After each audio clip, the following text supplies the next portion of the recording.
AMEE, AMSE, EUA, WFME, etc. The Academy has established the Student Curriculum Committee with a purpose to support and nurture students as necessary.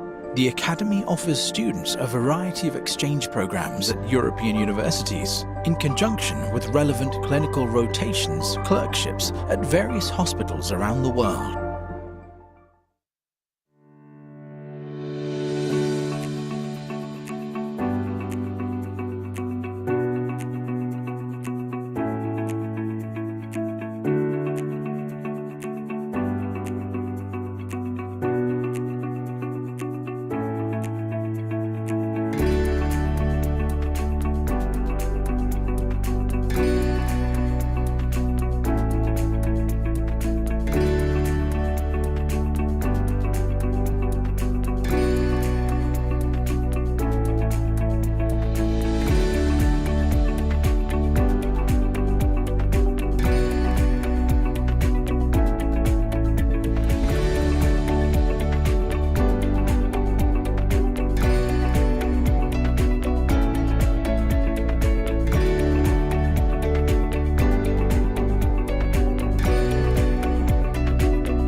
The city of Novi Sad is located in the lush fertile flatlands in the north of Serbia along the Danube River. Opposite to the Fruška Gora mountain and national park, the city is situated on both banks of the Danube. Located opposite to the scenic Petrovaradin fortress, Novi Sad is the capital of Vojvodina province and the second largest city in Serbia. Its abundant cultural heritage and present status offer rich content of various cultural manifestations throughout the year and place Novi Sad on its rightful place at the center of cultural map of Serbia. The city of Novi Sad, one of the most beautiful in the region, is a university center which comprises 14 faculties, 2 institutes, 8 university centers, Association of Centers for Interdisciplinary and Multidisciplinary Studies and Research, ASIMSI, 10 centers, and faculty research centers, which offers a variety of educational opportunities for students, lifelong continuing education, research and advancement. The University of Novi Sad was founded in 1960 and today is the second largest among 6 state universities in Serbia, with its main university campus covering an area of 259,807 square meters. The main campus is located along the picturesque Danube embankments with a stunning view of the Petrovaradin fortress, making this a perfect place for contemplation and development of vibrant young minds. Welcome to the Faculty of Medicine, Novi Sad. You have made the right choice for your professional and continuous education as well as research. We wish you the best results during your studies in the future. We will try our best to provide you with knowledge on the basis of the tradition of our faculty and modern techniques, methods and principles of teaching for noble professions you have chosen. To you and our patients, knowledge for health. Teachers and employees of the Faculty of Medicine, Novi Sad.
It's important to participate in this kind of operations. I mean, like, if you want to be the best, you have to collect all this experience, exercise, practice makes you the best.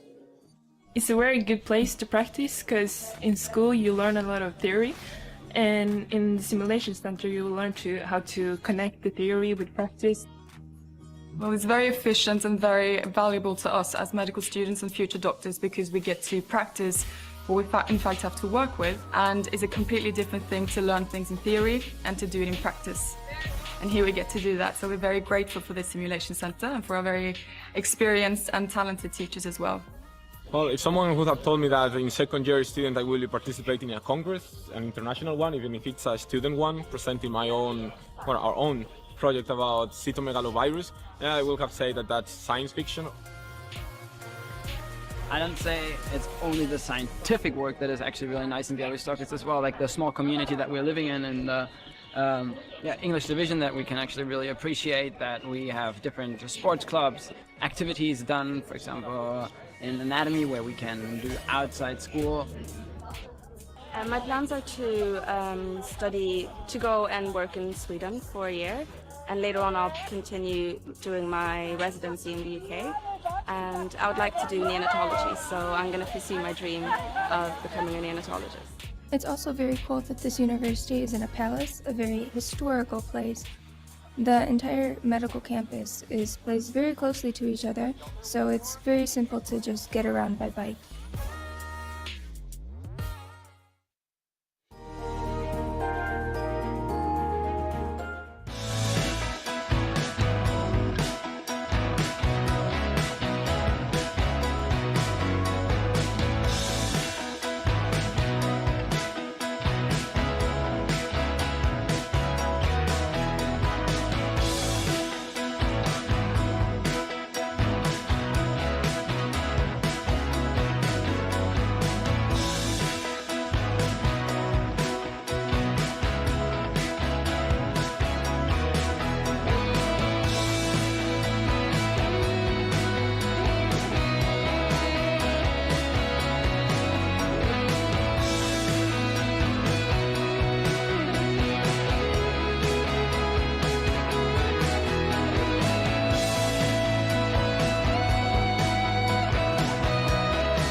Good evening to all who are joining us today.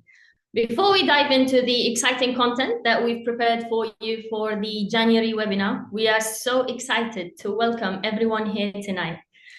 Wow, we have so many students here tonight. So today we have our expert advisors to tell you more about what are the best options to study abroad, what's the process like when you're applying to Europe. We also have students who were in your position one day. They were passionate and they decided to go to Europe to achieve their dream. And they will share their experience with you so you can see what a great experience they are having in Europe. Feel free to ask your questions in our Q&A feature at the bottom throughout the webinar. Any questions that pop up into your mind, just type them in. We have a team of experts here ready to answer all your questions. And we will also choose some of the questions by the end of the webinar to go over the questions live. We'll have experts, we'll have students who will be answering your questions. So stay tuned, everyone. Now, I want to start by introducing to you our speakers here today. We have our expert advisors, who speak to students to help them find the perfect university and answer all their questions. We have with us the senior advisors. We have Tom, as well as Edmund and myself. My name is Dana. We also have with us Carolina, one of our senior admission team who handles students' applications.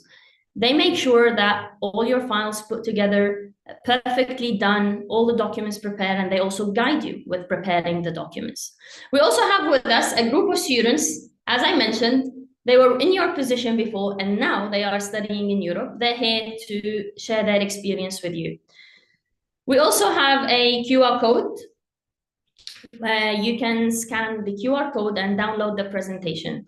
This is for those who would like to download the slides of this webinar, and you can write all the questions that come into your mind through the webinar, all the notes that you'd like to ask us about. And after the webinar, you have the option to book a one-to-one free phone call with a senior expert personal advisor to answer all the questions. So feel free to scan it and save this presentation. On this webinar, we will go over some points. What we're going to go over in a nutshell, we'll talk about who we are as Medlink students and what we do, how we help you. We'll also shed light on the benefits of studying abroad. Well, a lot of students want to know, why should I go and study abroad? So we'll go over this briefly. We will also talk about some of the most popular universities in Europe and in the Caribbean, in addition to, of course, the tuition fees and the living expenses. So you just have a rough idea how much is it going to cost you to study abroad.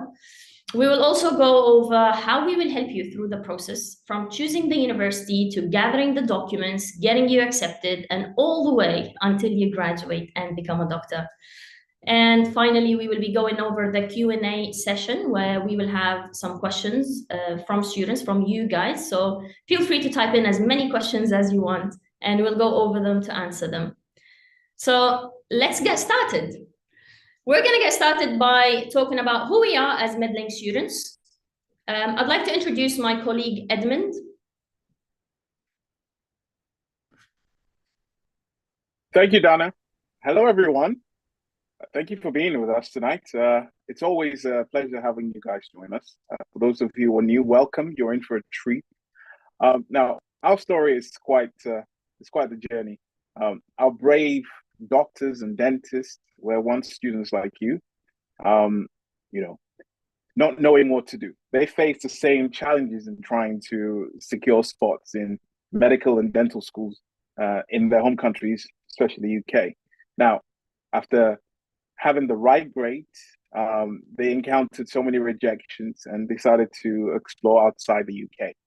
Now, picture spending countless of hours diving into researching the right school, comparing which one is better, finding the right country, dealing with the confusing entry requirements and deadlines, and trying to grapple with the whole application process.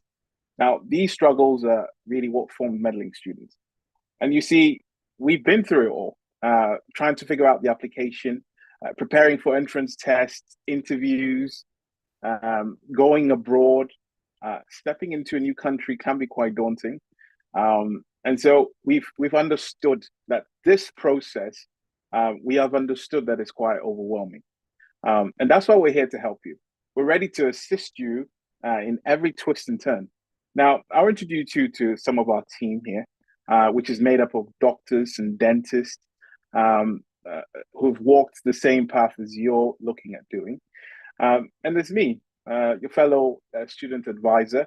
We're also here to delve into kind of your unique story and journey to make sure that we can provide you with more of a tailor-made, tailor approach or tailor options that allows you to really pursue the decision, because it's a tough decision trying to go abroad. Now, we also have an on-ground team when you are there. We also have our admissions team who are there to help you make sure that your application actually has the strongest file to submit to the school. Now, of course, we are here every step of the way, whether you're a parent, whether you're a sibling, who's here to look at what options are out there. By combining all of the expertise from myself to the admissions team, we've got your back throughout the journey. And from the first initial contact with us to the very last where you're there studying the dream course, we're here to provide you every extensive support throughout the journey. Back to you, Dana.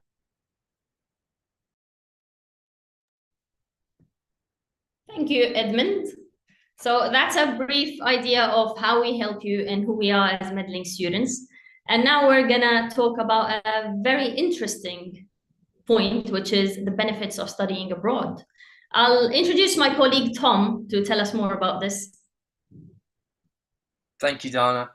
It's great to see you all here this evening, by the way. Thank you all for joining us, and I really hope we can give you the best insight possible, worthy for your time, so you can really get a good idea of what you should do and if this is something that's right for you. So, of course, for a lot of you, going abroad is sometimes a second option. You're trying to get in your current country, UK, USA, Europe, wherever, and maybe things aren't working out, or you just want to be safe and have a backup plan. Of course, that's not the case for a lot of you. A lot of you want to go over to Europe to have the best education that you can have, because, of course, Europe offers some of the top quality education you can get, as you can see here. But there are actually many other benefits that a lot of people aren't aware of until they actually start looking into it and doing a little bit more research. So we're going to give some of those away for you now. And also when we speak to our students and representatives from the universities later on, they're going to go over some of their personal benefits and advantages that they've realized over their time going through these opportunities. So one, as you can see, is the affordability. It's very affordable for people to go and study abroad. Depending, of course, on the country you go to, there are different levels of economy. So if you can find a country with a much lower level economy than where you're living at the moment, chances are you can find a course and living costs that are much lower than what you're currently paying in your home country.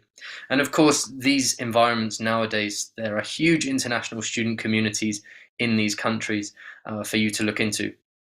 Now, going on from there, of course, we mentioned the obvious one is the flexible admissions. A lot of people, as I said, can't get into their own countries. It's so competitive, so difficult to get into.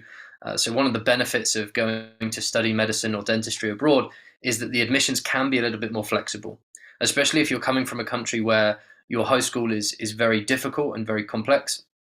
That will be seen as, again, very well in these countries, and you'll have a much better chance of gaining admission.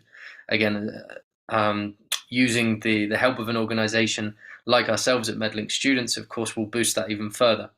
And also, these are all English taught courses. So you'll be 100% taught in English. You'll learn a little bit of the local language, but it's not too much for it to be very stressful for people. All of the professors will be teaching you medicine or dentistry in English. Of course, recognition is a huge thing. A lot of you want to be able to go home after your studies and register as a doctor. So again, that's a huge benefit to the universities we work with, is that they are fortunate enough to have put in the hard work and got the correct recognition and accreditation and meeting all the different criteria around the world.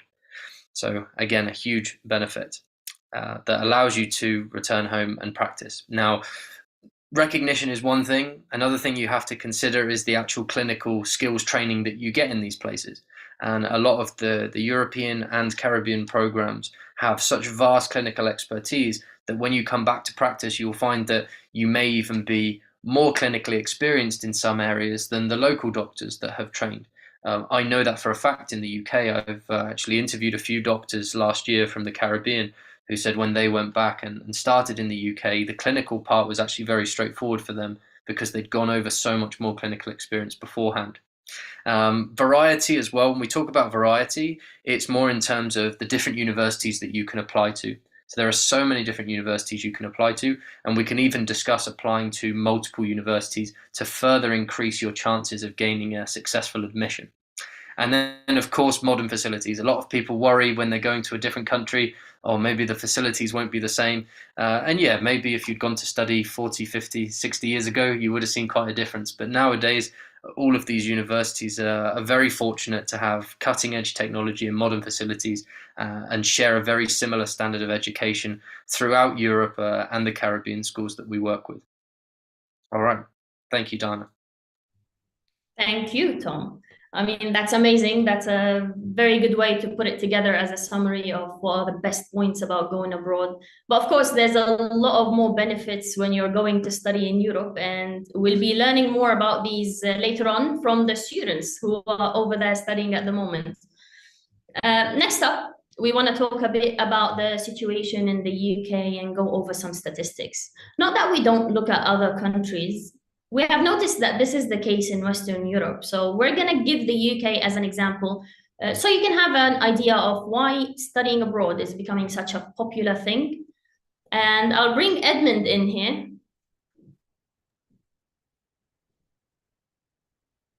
Thank you, Dana. So, applying to medical schools from your home country, especially the UK, is becoming a significant challenge. Now, a lot of students now are competing for limited spots, and the number of applicants keeps growing and growing, and the available seats that are there are staying the same. Now, this leaves a lot of students who are really deserving of getting a place. They have no opportunities. And why is this happening a lot? Now, more and more students are inspired more than ever to become doctors, right? So the schools now just can't accommodate everyone. And this leads to intense competition among the applicants, which makes it really hard for qualified students to actually get in. Now, here in the UK, we are welcoming more EU and other graduates from around the world.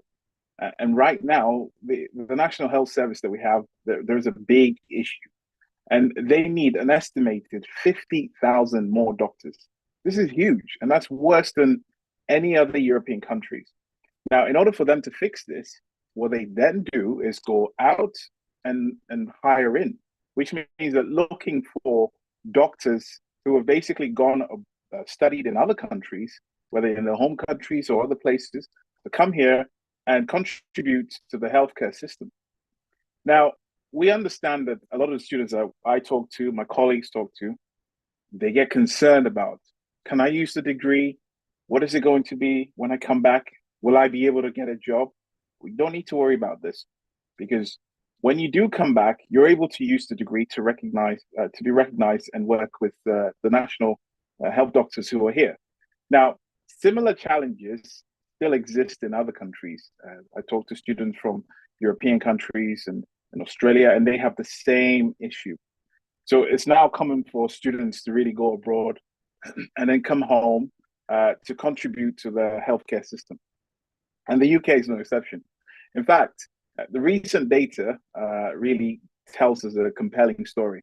Over the last year, over 10,000 international medical graduates joined the UK workforce, which basically surpassed the combined total number of the UK and the EU graduates, which is a lot.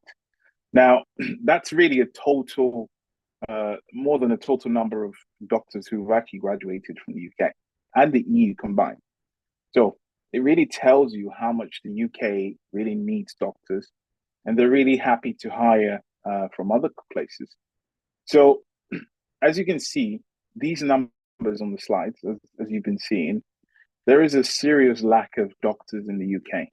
Now, if you're really thinking about becoming a doctor, this is an important opportunity for you, which is out there, because your qualification that you'll gain is very important, and you really can make a difference as part of a healthcare team, because you'll be joining a big group of people that care about making a difference and making others feel better, which is what it's all about. Now that we've looked at the challenges, let's take a look at how the medical and dental courses are structured in Europe. So in Europe and other parts of the countries, MD, which is Doctor of Medicine, the program basically is usually taught in English, and it spans across 6 years to complete. Now, the program has two main parts. The first one is the theoretical and the clinical practice. So during that first 3 years, you get to stay in the hospital. You also get to do some you get to do some classroom-based learning, where you'll learn about theory and the basic sciences. Now, you also get to have hands-on experience through your clinical practice, which would include things like learning how to inject, draw bloods, take blood pressure, understand the basics of bedside etiquette. And then as you move into the final 3 years of the course, you then start to learn more about the specialties in medicine. So this is where you get to have hands-on experience with real patients in the real clinical setting.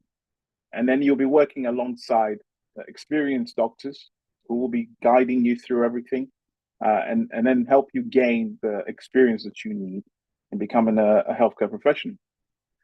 Now, in Europe, the MD courses are recognized across other countries. So the UK, it's recognized.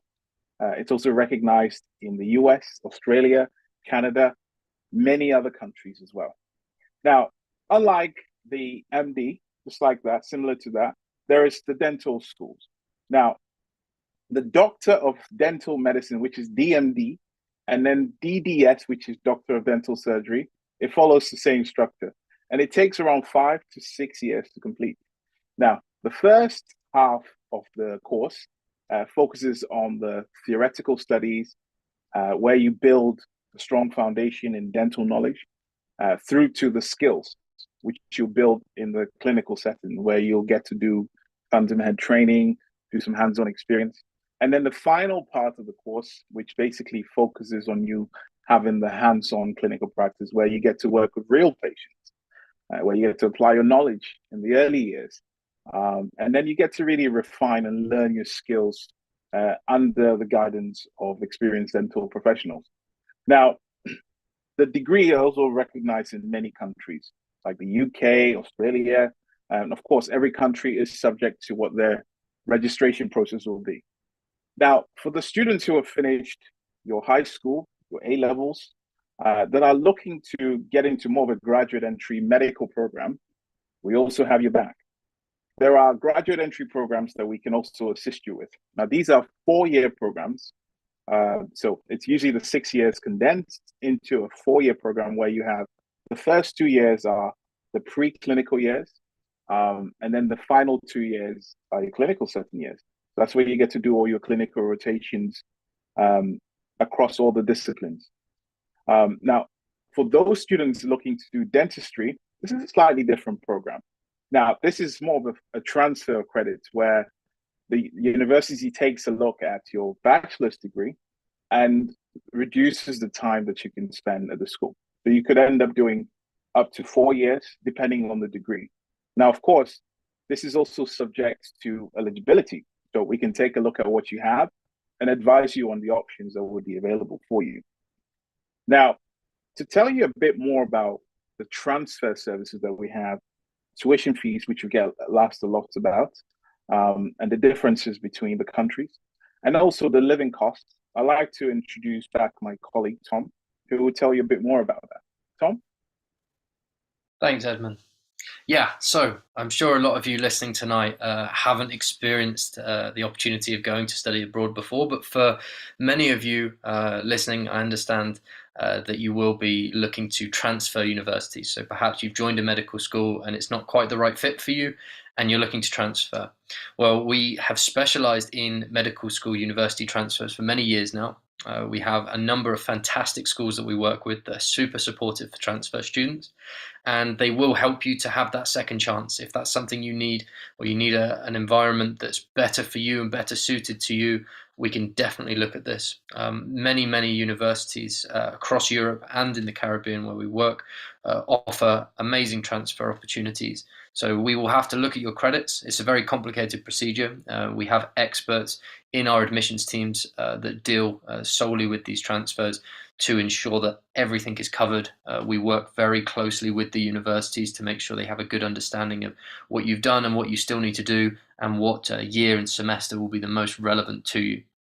So it is a good opportunity, but it's, yeah, as it says here, a very case-by-case basis. It really depends on what you've covered before, how many hours and credits you've got in terms of what we can do and what sort of options will be presented to you. But we will always find a way to help. So if you're in this position, we understand it can be a bit uncomfortable, but we will do our best to help you come to a great school that we work with that will be able to give you all the support you need to achieve your dreams in medicine or dentistry. Okay, so having a look at tuition fees and living costs.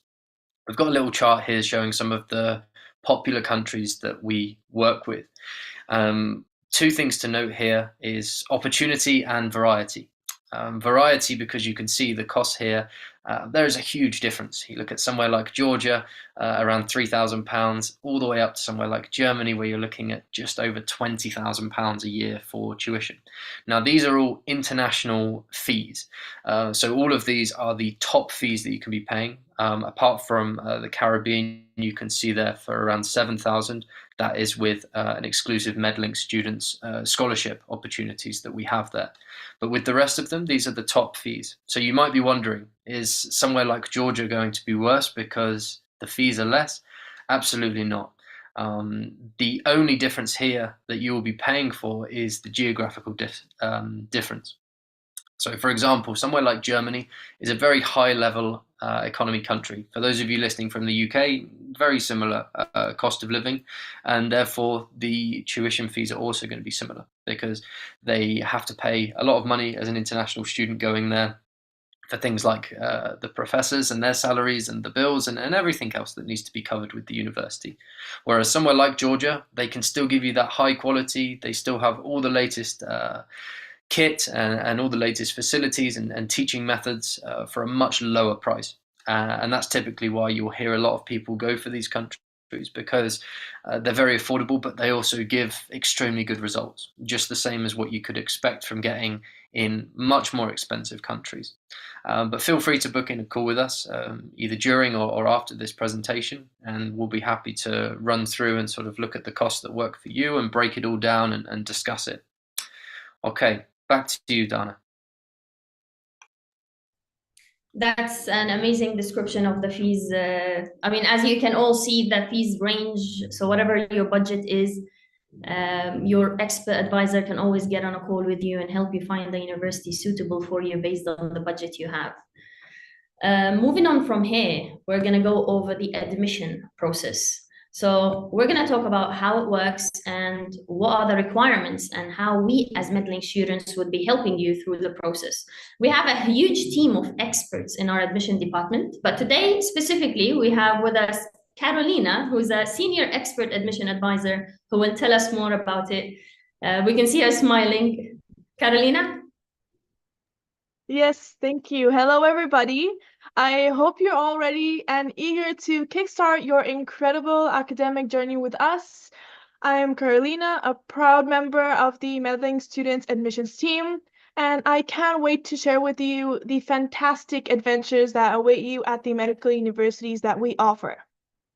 But before we dive in, let's take a moment to reassure you that this journey is all about making your aspirations come true. It's completely normal to have questions or concerns, and that is where we come in, to make this process as smooth and stress-free as possible. Now, let's talk about the essentials. To embark on this adventure, the main thing you need is a high school diploma or an equivalent document from your country's high school system. While European universities prefer subjects like chemistry, biology, physics, and maths, don't worry if you do not have all of them. Rest assured, there are enough universities that will accept you even without these subjects. All of our universities embrace diversity and welcome students from various backgrounds. We'll work closely with you to find the perfect fit. And if you're a non-native English speaker, some universities may require an English proficiency certificate to ensure that you can fully immerse yourself in the course. But remember, you're not alone on this exciting journey. Our dedicated Medlink Students admissions team is here to provide unwavering support at every turn. We'll provide you with study materials and guide you through the preparation for the entrance exams so you feel well prepared and confident. The entrance exam can include multiple choice questions, open-ended questions, or a combination of both. Additionally, we'll guide you with translating, certifying, and legalizing your documents, making the application process a breeze and ensuring you receive the acceptance letter from the university of your choice. And there is more. We go the extra mile to make sure you shine. For universities that require interviews, we offer thorough preparation, providing you with sample questions to ease any apprehensions and boost your excitement. What truly sets us apart is our constant communication with universities and institutions throughout your application process. Rest assured, we'll keep you in the loop, providing updates on your progress and ensuring that your acceptance letter from one of the esteemed medical universities is on its way. So that is a summary from the admissions process. Thank you very much. Thank you, Carolina. So now we're going to start with the very exciting part, which is the best universities in Europe. We're going to go briefly about what are the top universities in Europe that students usually go to. And we're going to also briefly go over some of the top universities where we're going to have guests like students, like representatives who will tell us more about it. So stay tuned, everyone. Edmund. Thank you, Dana.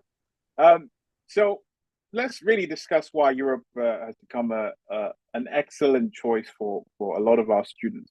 Now, over the last decade, it's really emerged as a hub for high quality English taught medical and dental programs, which basically offers diverse opportunities for all students. And so today we'll focus on quite a few of the renowned schools known for the top tier dental programs. So we'll be looking at places like Georgia, we'll be looking at Serbia, we'll be looking at Latvia, we'll be looking at Czech Republic, we'll be looking at Poland, Slovakia, and also the Caribbean. Now, each of these countries offers a unique advantage and a variety of their educational experience, you know, from the likes of Georgia, with a beautiful country, from the likes of Serbia, Poland. We have so many options, and how we've done this, we spent the last decade carefully selecting more than 100 schools. These are all English taught, and they provide medicine and dentistry, because we understand that each student is unique. The main goal is to match you with the perfect opportunity. And so really, you'll see that Europe and the rest of the world is become a fantastic destination really to pursue your dream. And whichever one you're drawn to, there is an ideal option waiting for you. So one of the ones that we're going to delve into is Tbilisi Medical Academy, TMA. It's a very prestigious institution for medicine. Now, this university, we're so excited to always work with. They have a 6-year program, which of course is taught in English. Tuition fees up to $6,500 a year.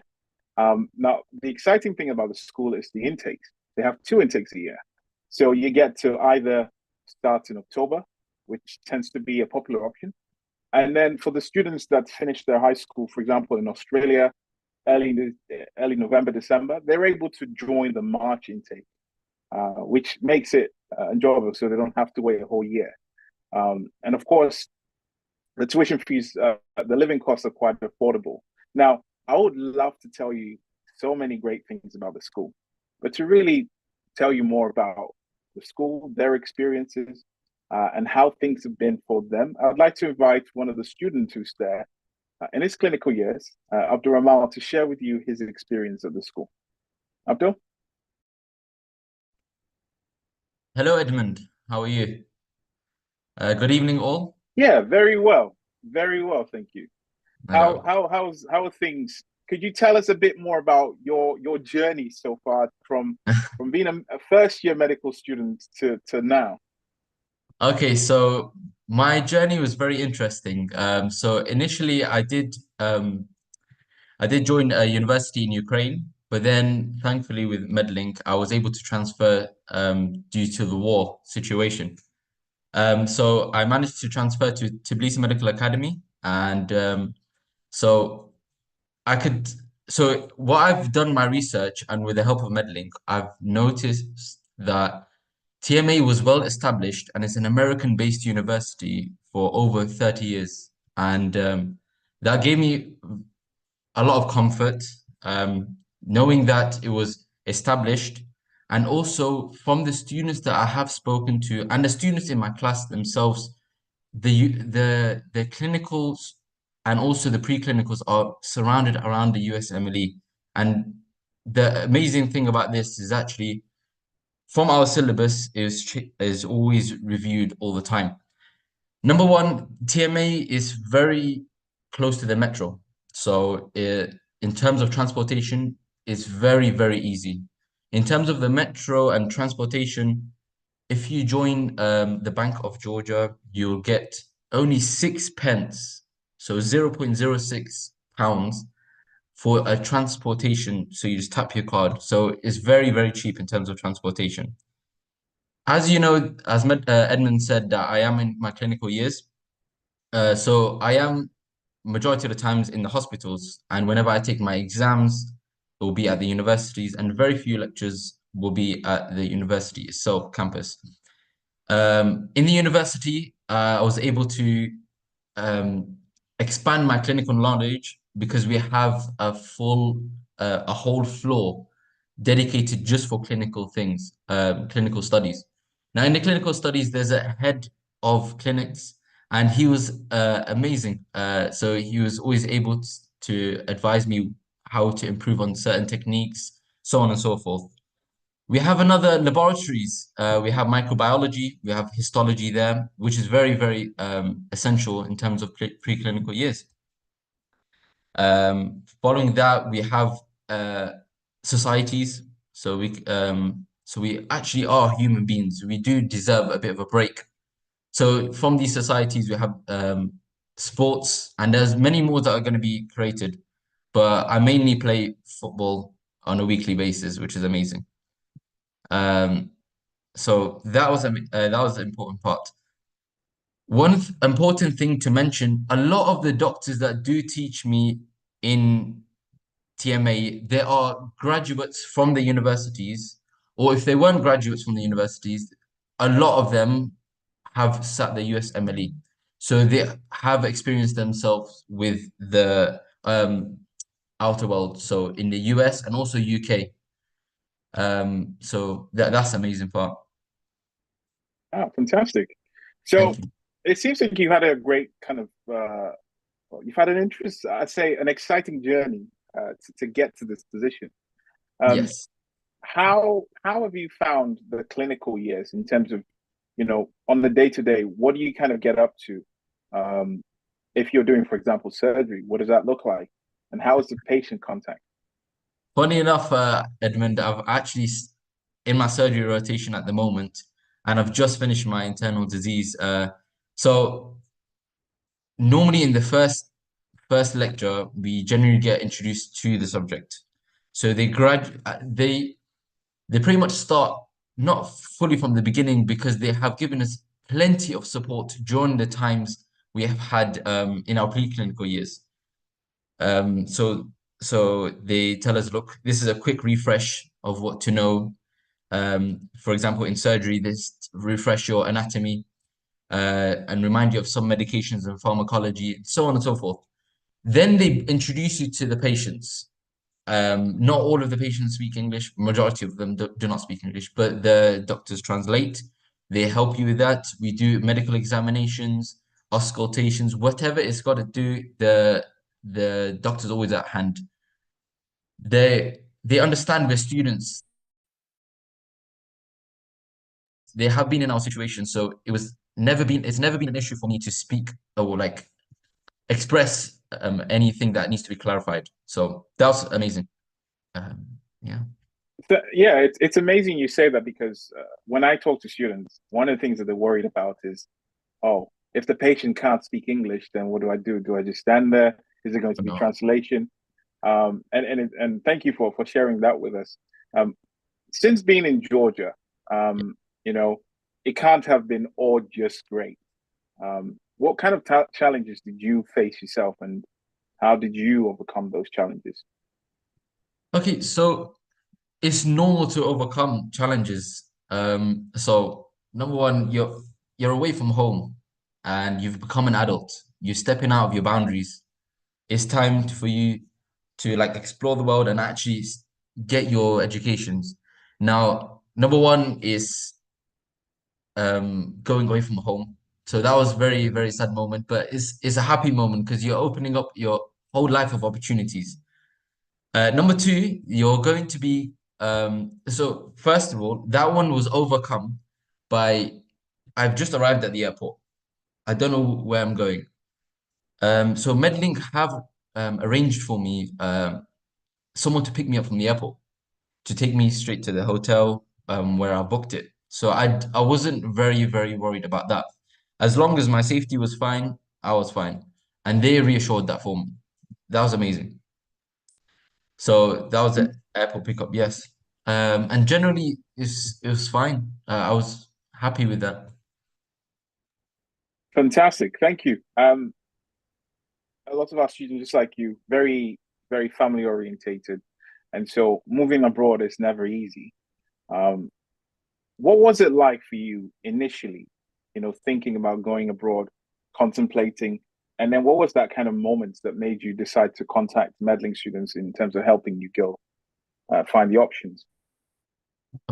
So in terms of the thing that gave me the push to go ahead with going abroad, first of all, it's all about passion. My passion for medicine was at its optimum, and it still is. I love it so much. So taking that step forward is just the edge that you need to be pushed by. So I had my family encouraging me. And second of all, I knew that I needed some security in terms of, is it a safe place? And I'm not sure if, Georgia is one of the safest countries in the world. I don't know about the statistics, but I do know it's one of the safest countries in the world. So that was number one.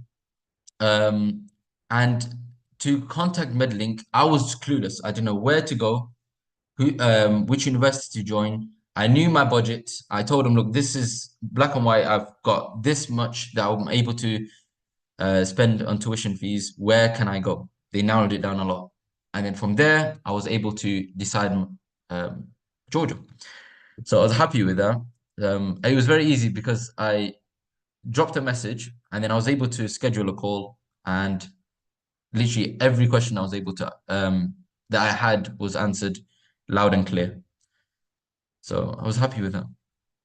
Thank you. And finally, with all the students watching tonight, some of them are probably very conscious about going abroad, or even thinking, maybe I might just stay home and do another course and go into engineering because I'm scared of going abroad. What advice do you have for those students? Because you're nearly done, and we can't wait to see your journey into becoming a doctor. But what advice do you have to those aspiring students? For those aspiring students, just do it. You have love for it. Later on, you might regret not taking it. From going abroad, it's different to the UK.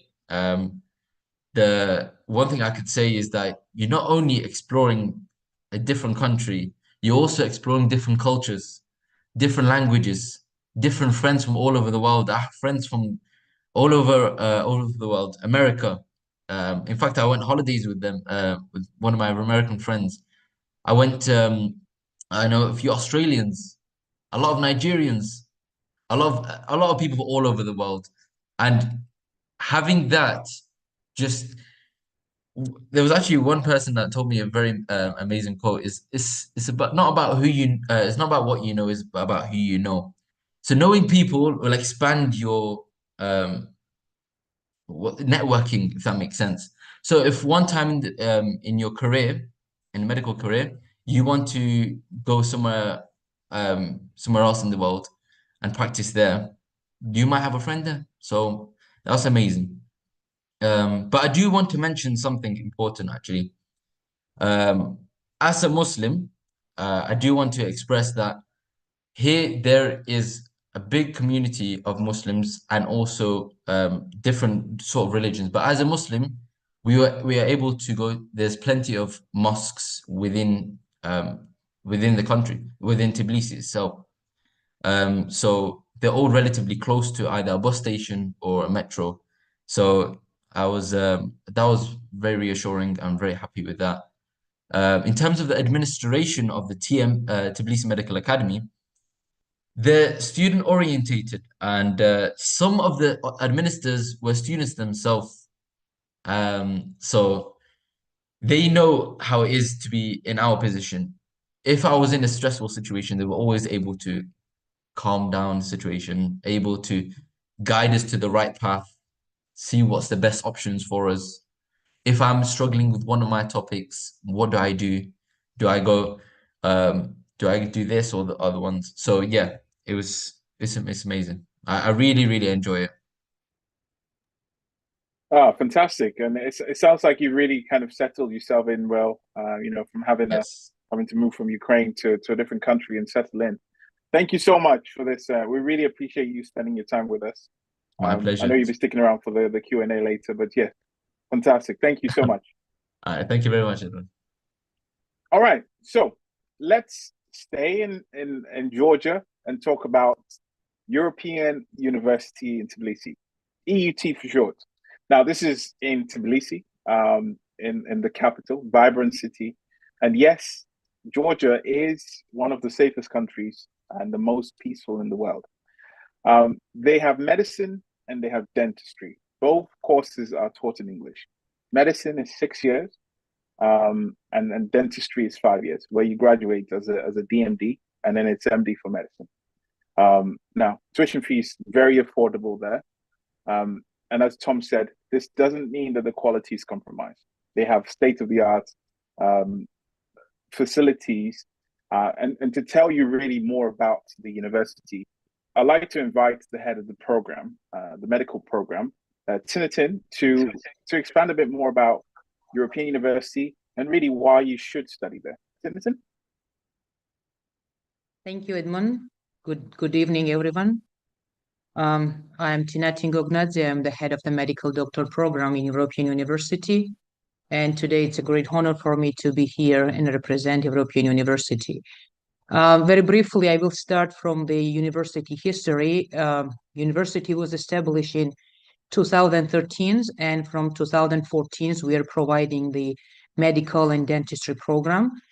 As Edmund already mentioned, the program length of the medical program, this is a 6 year. So totally the student should complete 360 credit during the 6 year to get a degree in MD. And the same time in dentistry, this is a 5 years duration of the program, and student could complete 300 credits during the 5 years to get a degree of DMD. Our programs are accredited by WFME. This is the World Federation of Medical Education. This is a higher institution which gives us the standards of European standards, and all the requirements, whatever they are giving to the institutions, we are meeting with them.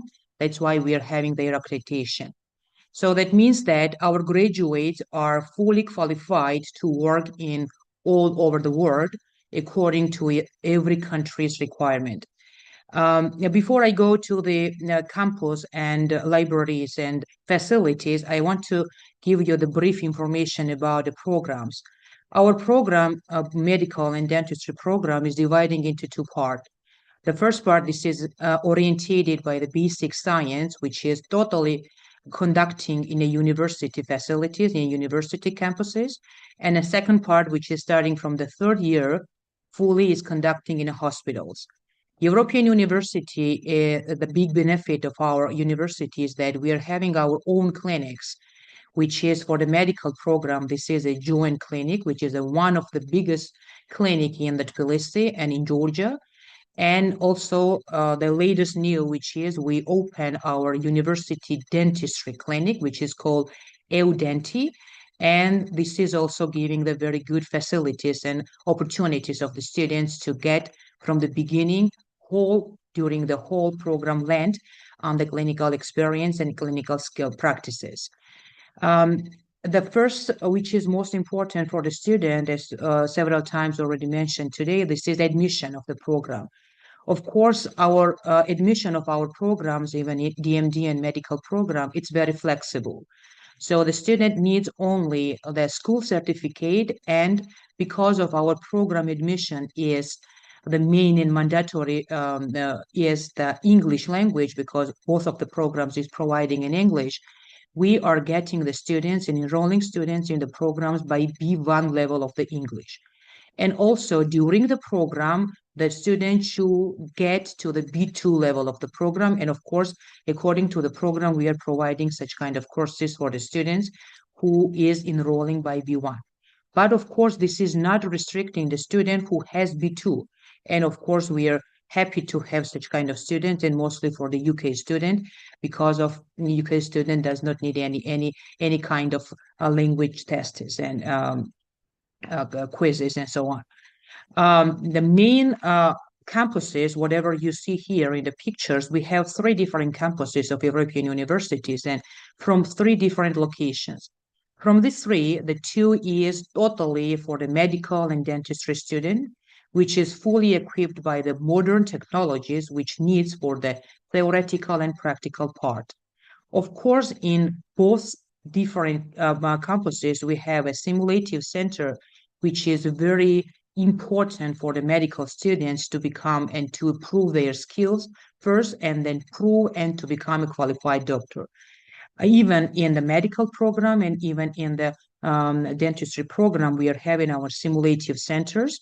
In medical program, we are having 24 rooms for the medical simulative center. So that means that all the mannequins or the simulators or the medical devices which we have in these 24 rooms is fully for the student. The study in the simulation centers is related and orientated for the students. So that means that all the students individually can sit in the rooms and do and learn all the manipulation, what is then future needs as a doctor. Also, as you see from the pictures, we are having a modernization labs. That is that in dentistry and medical programs, we are having a lab works, which is mandatory lab works for the students and for the to become a doctor. Like, for example, to measure the blood test, to cut the frogs, to cut the rats, and so on. So this kind of opportunities also our student has to touch the systems and to touch the organs real life. Also, you see here that the technologies, the innovative technologies of European University has a lot. That means that, for example, you see here in the pictures, the body interact, anatomy table, AMBUS programs and project. This is very good facilities for the student, not only to learn the medicine and dentistry by theoretically, also they can touch the system, they can touch the organs, and it is better for them to remember and also to study and of course then use in the future as a doctors. To become the qualified doctor, of course, we need not only, I see here, you see the European University Dental Clinic, where student can have, after the 3 years, the opportunity to touch the real patient and to have this opportunity and this practice to improve their clinical skills. Of course, now I will touch the very important things about after the graduation, because most of the students who are coming to us, and I'll tell you honestly that European universities, 90%, more than 90% of the students are international students. They're coming from the different countries, and latest years we are having many UK students from UK. And of course, the main question from them, this is the GMC requirements, the USMLE requirements, and other European and non-European countries. So I'm fully openly are telling that our university programs are meeting all the requirements, whatever GMC has. And mainly, of course, all the students know that the GMC needs 5,500 hours in practical clinical work hours, which should provide by the students during the undergraduate program. And our programs are meeting all the requirements, and this is proved because of our graduates already are applied for the GMC, already are applied for the USMLE and different license exams, and they passed, of course, and we have such kind of experience, and we are very proud of them. This is our medical hospital, joint hospital, which is fully 100% of European universities. And this, of course, gives the facilities and opportunities for our students to involve in the clinical practice from the beginning, from the first year. Here, of course, is working very qualified doctors in their fields. This hospital is not only in one direction. This is, of course, biggest field of this hospital. This is cardiology and cardiovascular disease treatment, but also here is different department and which is totally covered whatever needs of our program graduates. So this is a very big benefit of our students involved from the beginning, from the clinical experience and clinical environment. Also, our we European University are having, of course, scientific institution, and then most of the students are involving in scientific researches, and this is also a very good benefit for the students. Of course, a lot of time I'm just talking about the study process, but here, before I go to extracurricular activities, I want to mention that we are having many structural units in administration, in university, and all structural units, the students are involving and participating.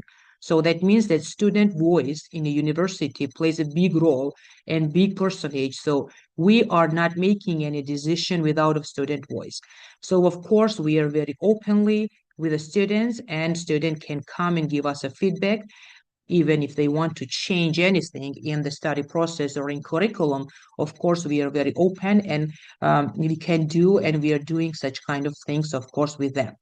Now let's talk about extracurricular activity, because with the study, of course, we also are interesting for the extracurricular activity, and it is mandatory for the students. European University has its sport groups. It has volleyball, basketball, dance, chess, and futsal teams. Also, we are having our choir, so band, which is just music band, which is very, very famous and working and playing everywhere during the parties. Also, European University is providing the parties, which is New Year party, which is graduation party, which is welcome ceremony for every year for the students. And also we are providing for the students, for example, last 2 years, 3 years, we already are doing, according to the nationality of the student, we are doing their national days and celebrating their days. So this is also one of the support and offers from the university side to the students to be involved very openly, very freely, very flexible. And of course, this means that the European University is orientated for the student environment.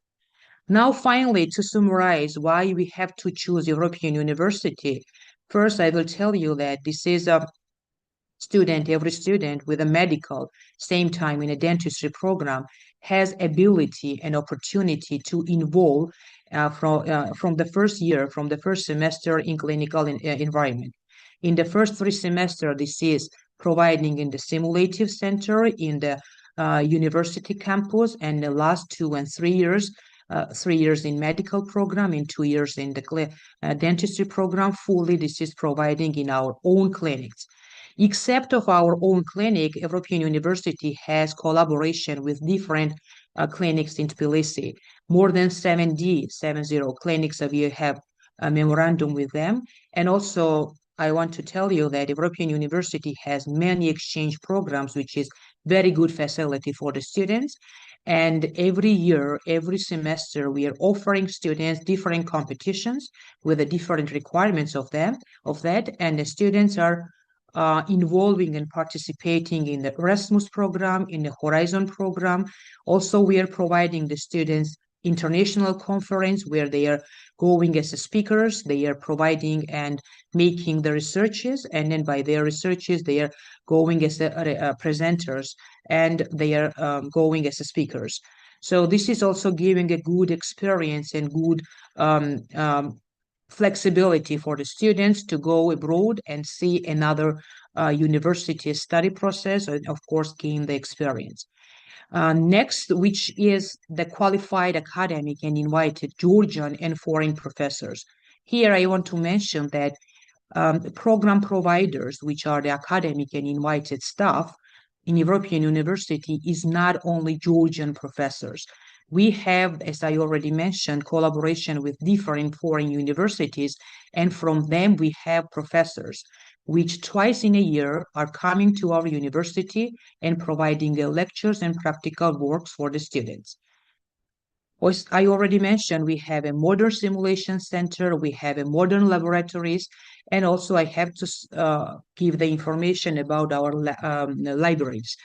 We have in 3 different campuses, we are having 3 different libraries, of course, and the biggest one, which is providing and fitting 120 students, is just renewed the couple months ago. So there is the student places and spaces for individual work and for the group work. So the most famous and lovely place for the student, this is library where they can sit holiday if they have free and they don't have lectures, and they are just very quietly, they have access in all the electronic devices or the innovative technologies, and they're studying in very quiet environment. And very important, of course, after the graduation, after the student gets a diploma, where is this diploma recognized? And here is the few, of course, from this big list of the countries, which is most important right now in this meeting. So I start from the UK, of course, USA, Canada, Germany, India, Netherlands, and so on and so on. And also we'll continue working with the different countries to get this list bigger and bigger. So this is the, and here the improvement of this is that our graduates already is applied for the GMC, for the PLOB, USMLE, for the ECFMG the exams, and then they of course passed. And I very proudly want to announce that the last ECFMG exam, our graduate get one of the biggest and the greatest score, and then she was in 4 top students. She was 4th place, so it is very proud of our university, of course. And without, of course, sometimes student does not, after graduate, right? They don't want to go continue study sometimes in the practical way, and they want to go for the researches. Of course, our diploma is giving this opportunity also that student can continue their career in the research field, or they can continue career in the teaching process. So this is very briefly what I can tell you about our university. And thank you once again for the attention. If you have any additional questions, please feel free to ask me in the QA. Thank you. Thank you so much. Thank you, Edmund. Thank you so much, Tinatin, and always a pleasure to have you join us. It's really great to see that we spent years with the partnership and making sure that this is the opportunities that we're able to provide to our students, and thank you for joining us. Thank you to giving me such kind of opportunity and chance. Thank you. No, thank you. You're welcome. We spend, as I've said before, we spend the last decade, forming partnerships with universities, and we've carefully handpicked these schools to make sure that you guys get the greatest opportunity that you can to pursue your dream. Now, of course, I'd love to tell you everything about the school, but I do have a student here tonight who can tell you about her experience as a dental student. Navneet, are you here? Hi. Hello. How are you? Can you see me? We can indeed. Okay. Yeah, there you go. I'm good. Thank you so much for joining us. My pleasure. Very well. Are you in Georgia at the moment? Yeah, I am. I'm in Tbilisi at the moment. Ah, fantastic. How are things over there? Things so far are going great. So a bit about myself. I'm a dental student in the 5th semester right now, and I've been in Tbilisi for about a year now. So I came in the March intake. So coming to a year now, I've been here. Fantastic. And since you've been there, can you tell us about kind of your journey from, as Abdurrahman was talking about his journey, what was it that, was going through your head? You were nervous, I'm sure. And then now a year into it, you're in dentistry. So what was that journey for you? And then coming to speak to Medlink students as well.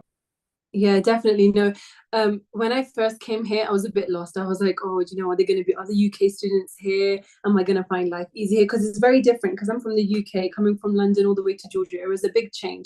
But definitely over the past year, I've learned so much. I've seen so much here in Tbilisi. It definitely feels like home now. You make so many friends. a lot of people from the UK, a lot of Georgians, a lot of people from other countries here in Tbilisi as well. So it makes the experience worth it. I think I'm definitely much more comfortable here than I was a year ago. I'm actually really enjoying it, and I've got almost done. I've got 5 semesters left, and then I'll have my qualification. Wow, wow. And it feels like it's almost like it was just yesterday you started your inquiry, and then now you're thinking about the future, which is amazing. One Honestly, concern that we do have, and when I talk to students, especially from the UK, they say, "Oh, this is too far. I don't know if I want to go to Georgia." How have you found the distance coming from the UK, and have you gotten used to it over time? yeah, so so it is around, I think it's about a 7 hours flight from the UK, so it is quite far. But obviously, because you're so every semester here lasts around 4 months. So to be honest, you only get to come and go once, because then you've got your midterms after 2 months, and you've got your finals. So distance isn't really an issue, because from here, when you're traveling, you're excited to go home. When you're there, you're excited to come back and start uni again. So I feel like distance, it's something that you would overthink at the beginning, but then obviously it just passes. It's not really that big of a deal.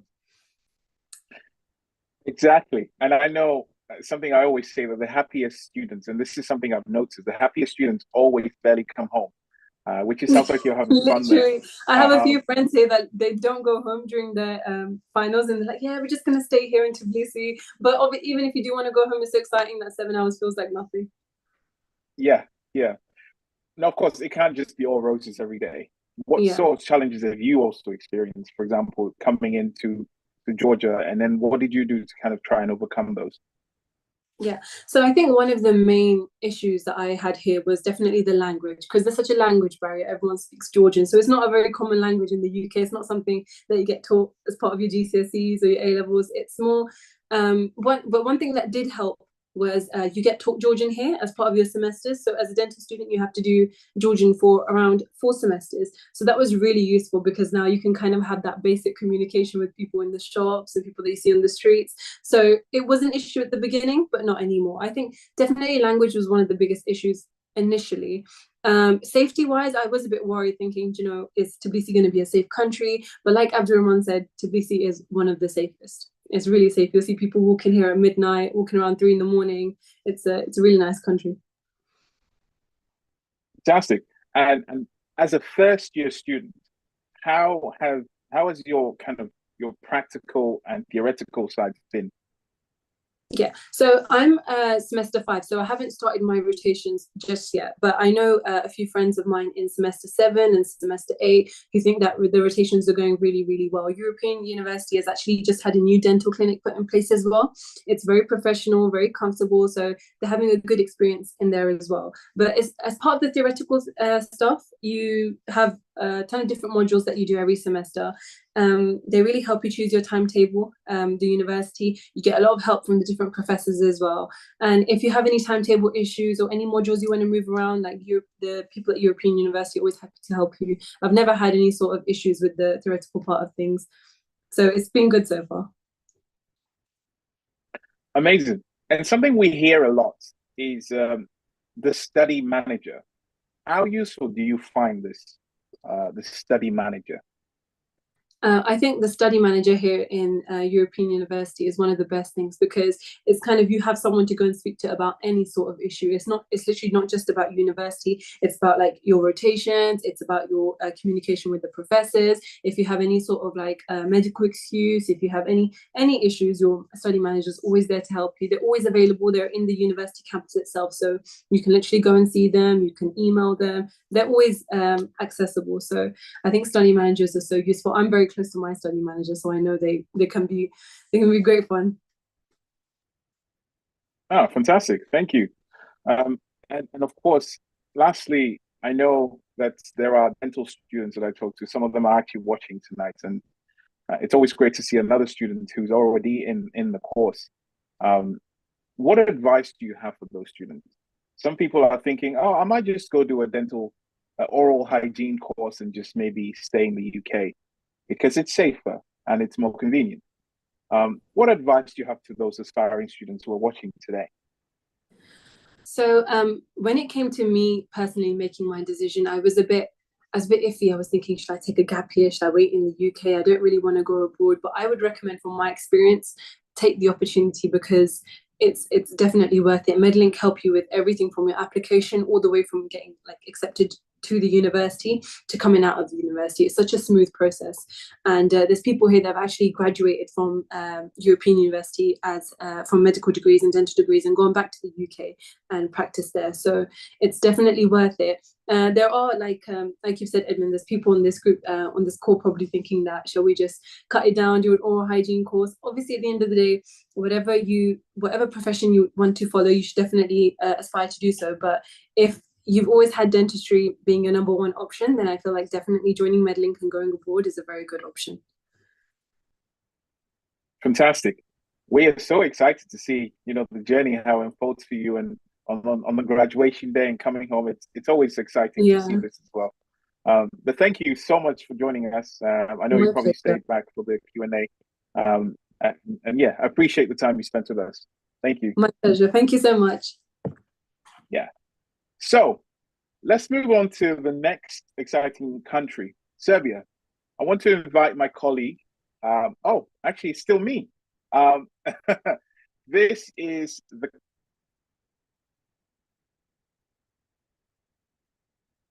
for quite a while. It has taken us perhaps over a year to look for some great opportunities to really share with you guys. And we all know the Caribbean has a sunny weather all year long, which is amazing. But allow me to introduce you guys to a university we're really proud of, and a university called Richmond Gabriel, which is nestled in the picturesque island of St. Vincent and the Grenadines. For those of you who want to know a fun fact about this island, this is where the Pirates of the Caribbean was shot. Beautiful island, and they offer a comprehensive 4-year program, which is all delivered in English, which means that you also graduate there as a Doctor of Medicine.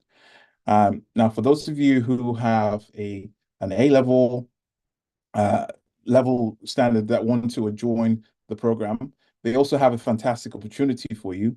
Now, Richmond Gabriel has designed a pre-med course upon completion, which provides you the seamless pathway into the four-year program.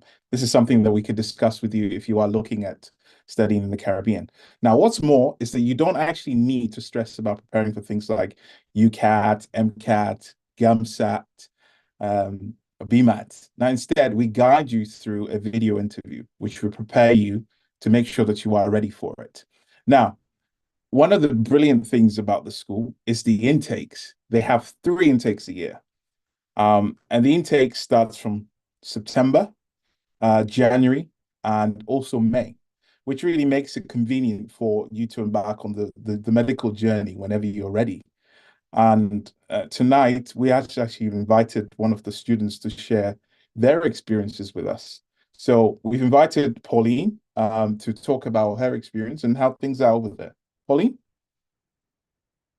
Hello there. Hello. Can you hear us? Yes, I can hear you. Hi. Thank you for joining us. Are you in sunny St. Vincent at the moment? Oh, yes, I am. Fantastic. The sun is shining here. We are all jealous here in the UK. Could you share with us how your experience or your journey has been from where you started to where you are now? All right. I am a transfer student from Turkey, and I came here for my medical course.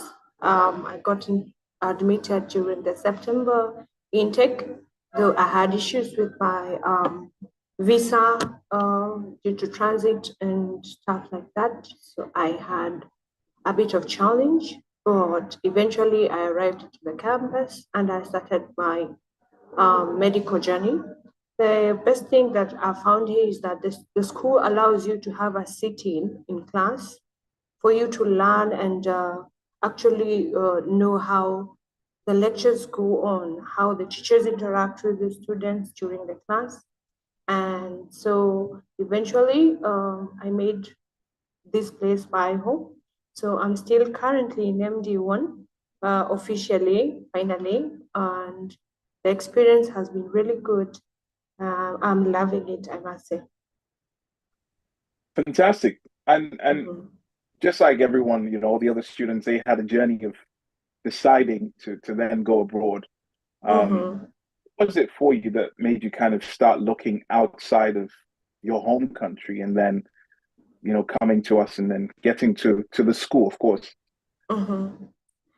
Well, I'm an explorer, if I must say, and I was looking for a place that embraces everybody, and especially the medical program. So through Medlink, I came to learn about this school, and I really found it attractive to me because it had every aspect I was looking for in a medical school. This includes the kind of teaching, the kind of experiences I wanted to skill up myself during my medical journey. And I decided that this is the school for me. So eventually I decided to come here. Yeah. Fantastic. Of course, it's a big decision to make. It's not one that you just make overnight. How was choosing the school? How was the experience with us from the application and through to actually getting over there? How have you found the entire experience? The experience was thrilling. At first, I was skeptical about how things will turn out, of course, because I was moving initially from Turkey to this place. But with the help of Medlink, I found things very easy because I didn't have to stress about my application issues. I only had to deal with my own issues like the visa processing and my traveling, but the rest was all catered for. So the journey was really smooth and I loved it. And they also made prior arrangements for me with the school. I found really helpful because coming into a new country, you know nobody, you don't know where to start. They already had set like a full ground for me. So mine was to come in, settle in, and kick off my journey. Fantastic. And how has studies been for you since, in terms of having theoretical classes, and perhaps you may have had some practical classes as well? Well, I must say the lecturers in Richmond Gabriel University are very knowledgeable and skilled. So being in class with someone who knows the content feels very good and very different as well, because you get to understand everything you're being taught in your day-to-day, and becomes really easy actually when you go back home to study for your own things. And this helps you more so, like when you come to understand the questions set in exams, you remember like what was taught in class. So this is very easy for us. For the practical classes, yes, we've had a few of the practical classes, especially in anatomy, where you go to the dry labs, or let me call it live or wet labs. You get to learn more about the anatomy, and this becomes quite vivid. You get to imagine things and see them practically. This makes everything very easy and very smooth. So yes, it has been a smooth ride. Oh, fantastic. Where are you planning on practicing when you finally graduate as a doctor? Have you thought about that yet? Honestly, I haven't, but I'm Kenyan by nationality, so I might go back home and help my country, especially uplift the healthcare system, because it is wanting for sure. But well, as I said, I'm really not decided yet, but I'll think about it. Of course, of course. Yeah. Now, we do have students, fellow Kenyans also, that do talk to us, as well as other African students. And we also do have students that are watching tonight. Just like you've heard from the other advisors as well, the students and what they've advised. You know your journey, you know where you've come from, and of course, where you're heading. There will be skeptical students watching tonight, parents even, and they're not sure. What advice do you have for them in terms of trying to take that step, because that's what you ended up doing, and that's where you have. What advice do you have for them? First of all, I'll tell them it feels risky. Oh, yes, it does. And you feel so skeptical every step of the way. But the moment you take that step, that's when you realize that you made the best decision of your life. So it could be a risk, but it will be a very good risk, especially I might say with the Medlink. It will be the best option for you because they get to hold you, they get to understand you, they get to help you. So yes, it's a very good risk. So take the risk and be sure that the decision you have made, you will not regret it. Yeah. Amazing, thank you. And finally, for you, a question that also is a concern for a lot of students, especially young female students as well. How safe is it in St. Vincent? And how safe are you? I am very safe. I am very safe. Also, the island is very safe. Well, of course, you need to take caution, especially during very odd hours as a lady. But for instance, you can get to enjoy the facilities around with no one who's going to like bother you. Of course, you need to be in company of someone else. You cannot walk alone. For instance, you can do the beach at night. We have time to go to the beach. You can swim at night, and you're very safe even till late. So basically, I think safety is good. It's good, and we have it here. We really do. Yeah. So far, I haven't had any incidences. So yeah, we're good. Wow. All I can think about is the beach, and you're thinking lectures, beach afterwards. What a dream. You truly are living the life. Fantastic. Oh yes. If especially someone loves the nature, this is your place. Because you have the beach to explore, you have a lot of sightseeing. We have the volcano here, we call it the Lasso Fair. You can go hiking. This island is forever green. It never dries up. It's very beautiful. So if you love nature, this is your place. This is truly the destination. Yeah. Amazing. Paulina, we thank you so much for joining us all the way from St. Vincent, and we can't wait for your journey and how it unfolds, and hopefully you will be meeting more of the students joining you tonight from us this year. But thank you so much for joining us, and enjoy the rest of your day over there. Bye-bye. All right, so now it's time for the options at looking at Serbia. And I will invite my colleague, Tom, to tell you all about the great things about studying medicine and dentistry at this prestigious university. Tom? Thank you very much. It was great to hear about all the universities so far. I hope you guys are excited to hear about Serbia. Obviously nestled just between Croatia and Bulgaria, it's a fantastic spot for a lot of students from all over the world, especially a lot of UK students. We've got the amount of UK students really shooting up here at the moment, and for good reason. It's a very supportive university, this one in particular, Novi Sad. We've got a really good relationship with the school. They always put the students first, and we love to see that as an organisation. We want to see schools that support their students and do everything to help them succeed. So offering English courses in medicine, dentistry and pharmacy.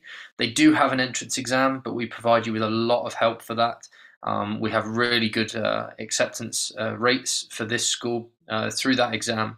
So not something for you to be too afraid of, as long as you're working hard at the moment through high school or whatever point you are in your academics. As long as you've got a good idea of the sciences, we will help you to push through and have success with that. Tuition fees, as you can see here, €6,500 a year, so about £5,500, just over £5,500 a year. It's very affordable for the course available here. Cost of living, again, is very low, €700 a month.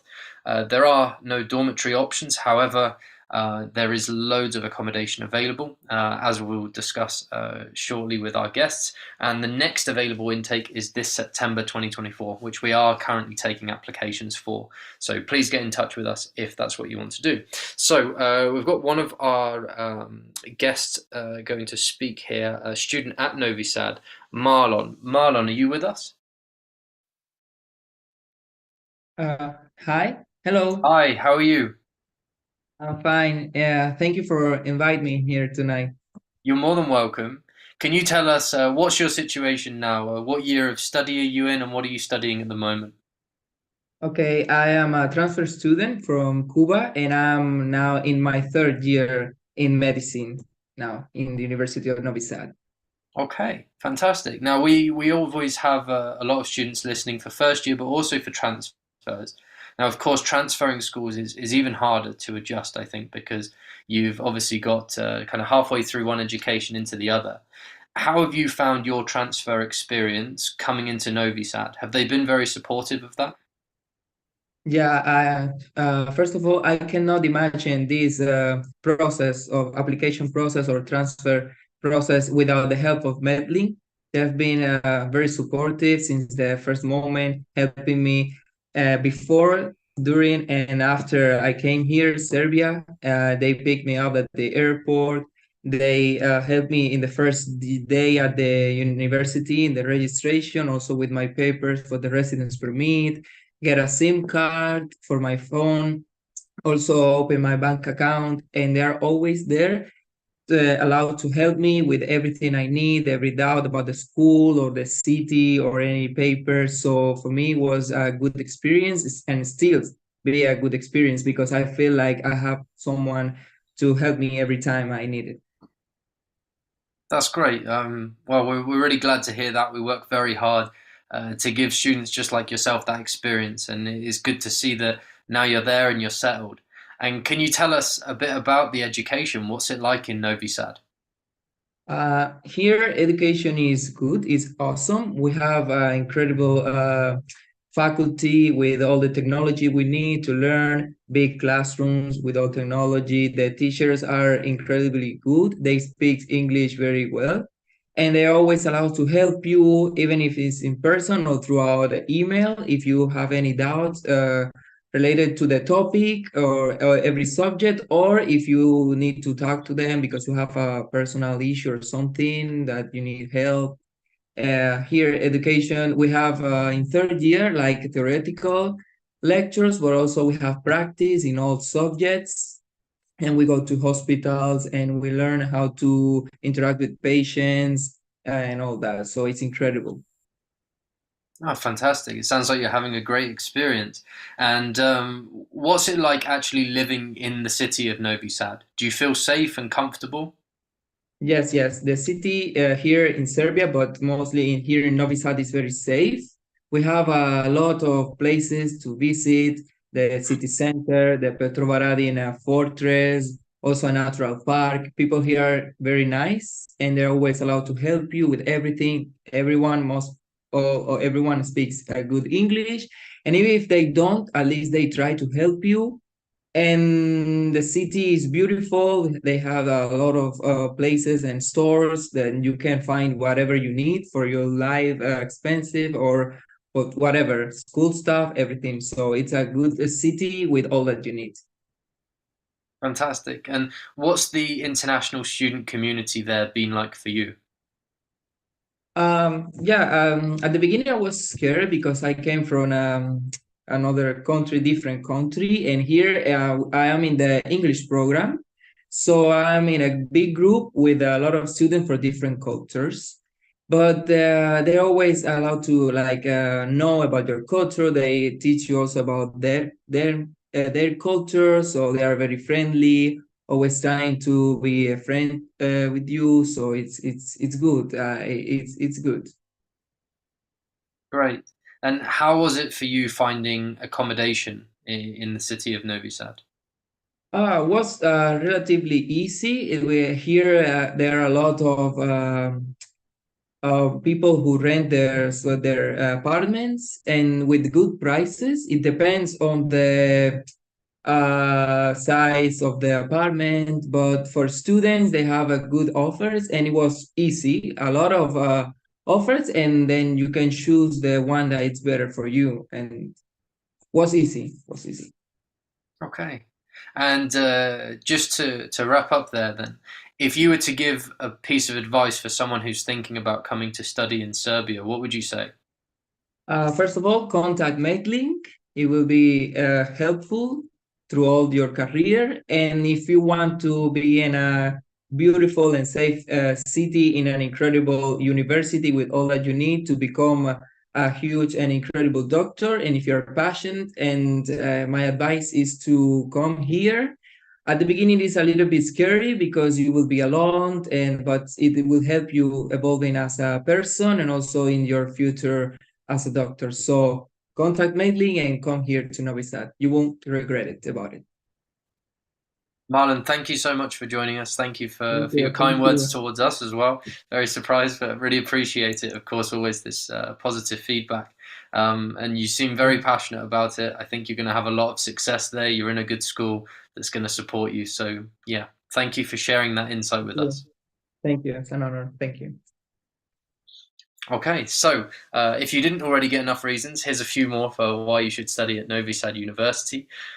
They have so many good committees, so many students, different programs throughout the city. But of course, the medical faculty itself is really where it shines, and we've been lucky enough to work with them for a few years now.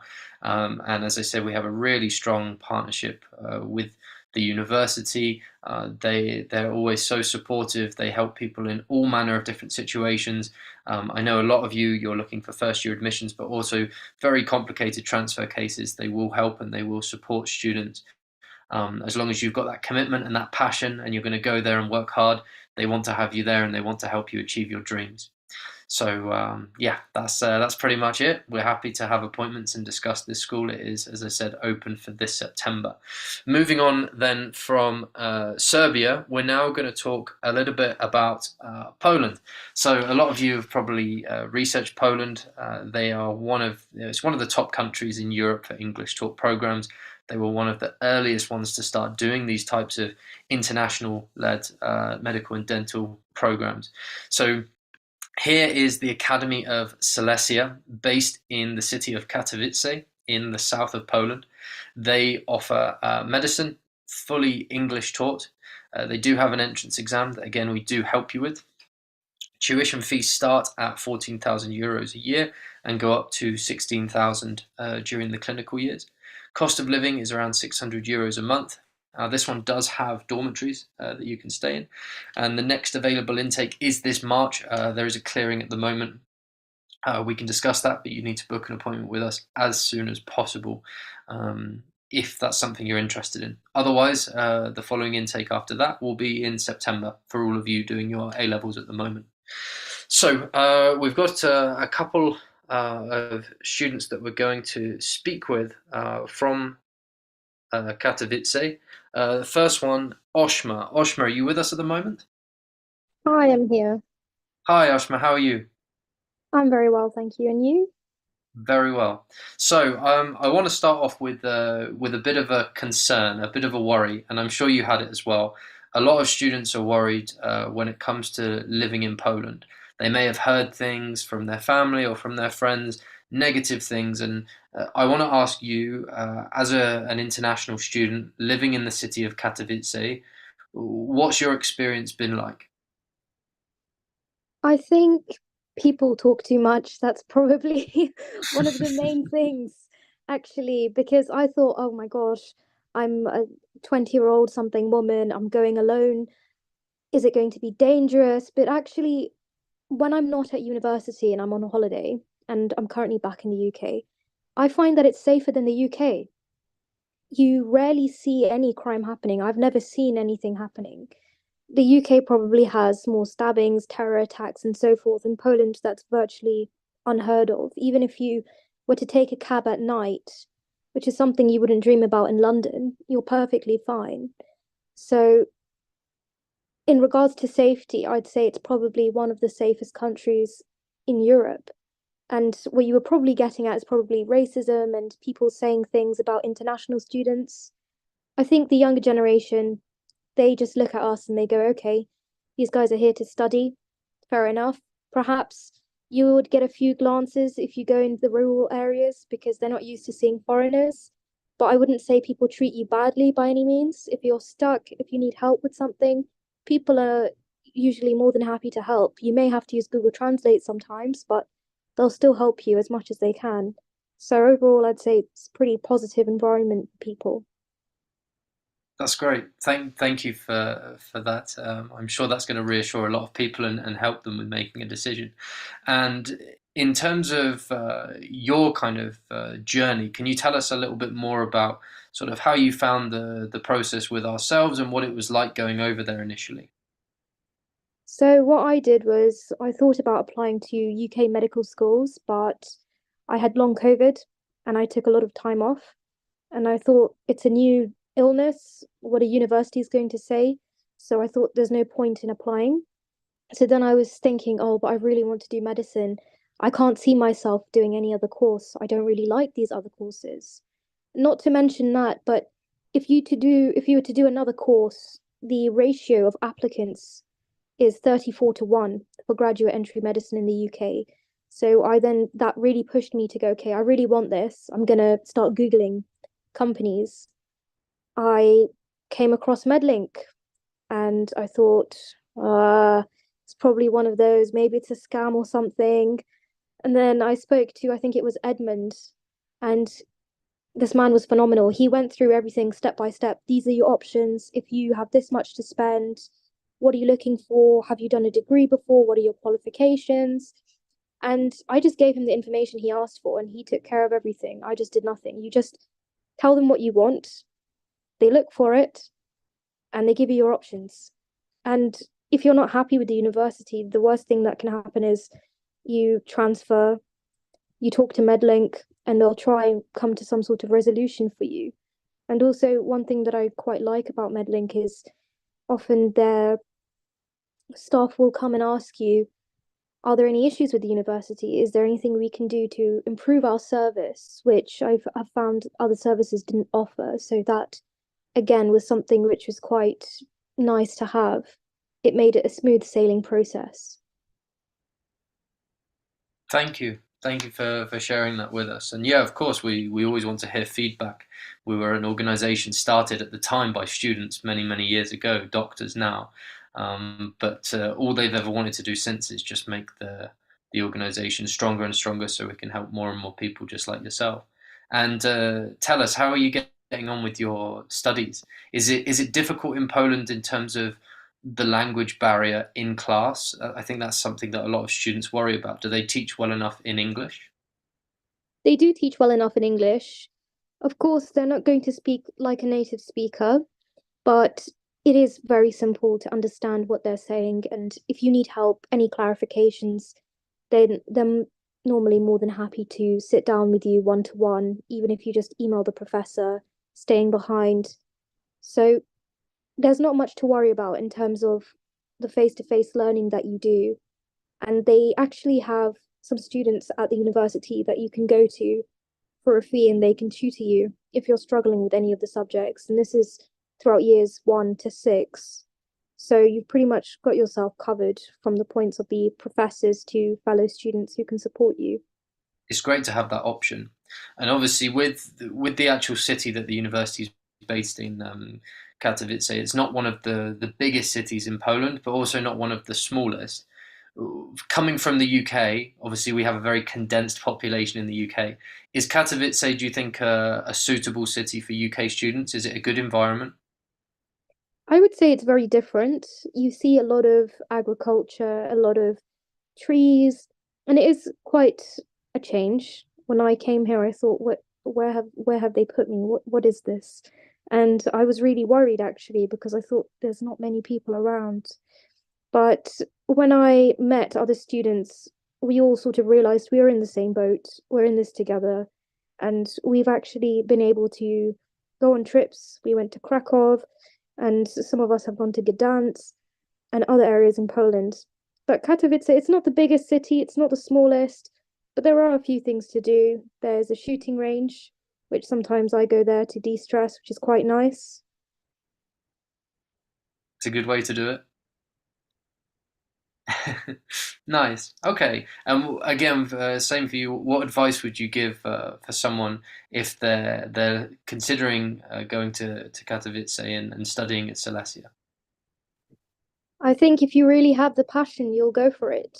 I was terrified. I had never left home, and I was always mollycoddled by my parents. But if I can do it, so can you. The worst thing that can happen is you don't like it, you go somewhere else, you try something new.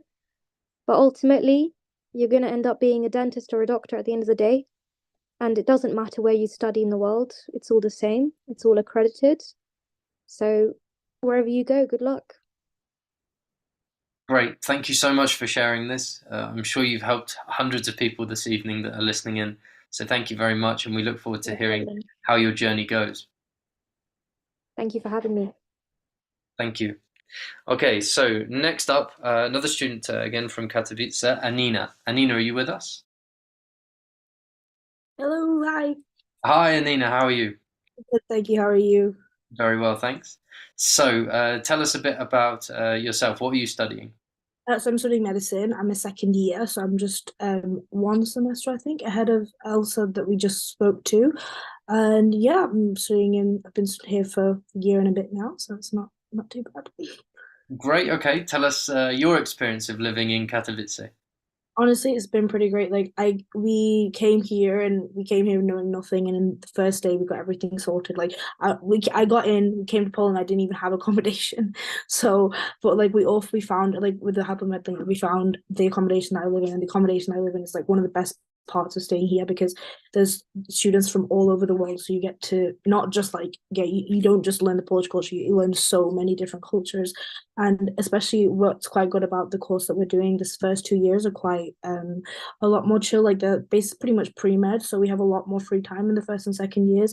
So it's I think it's really good because we can really assimilate into the place that we are, because it is brand new, it's a place we've never been, so it's pretty nice. Fantastic.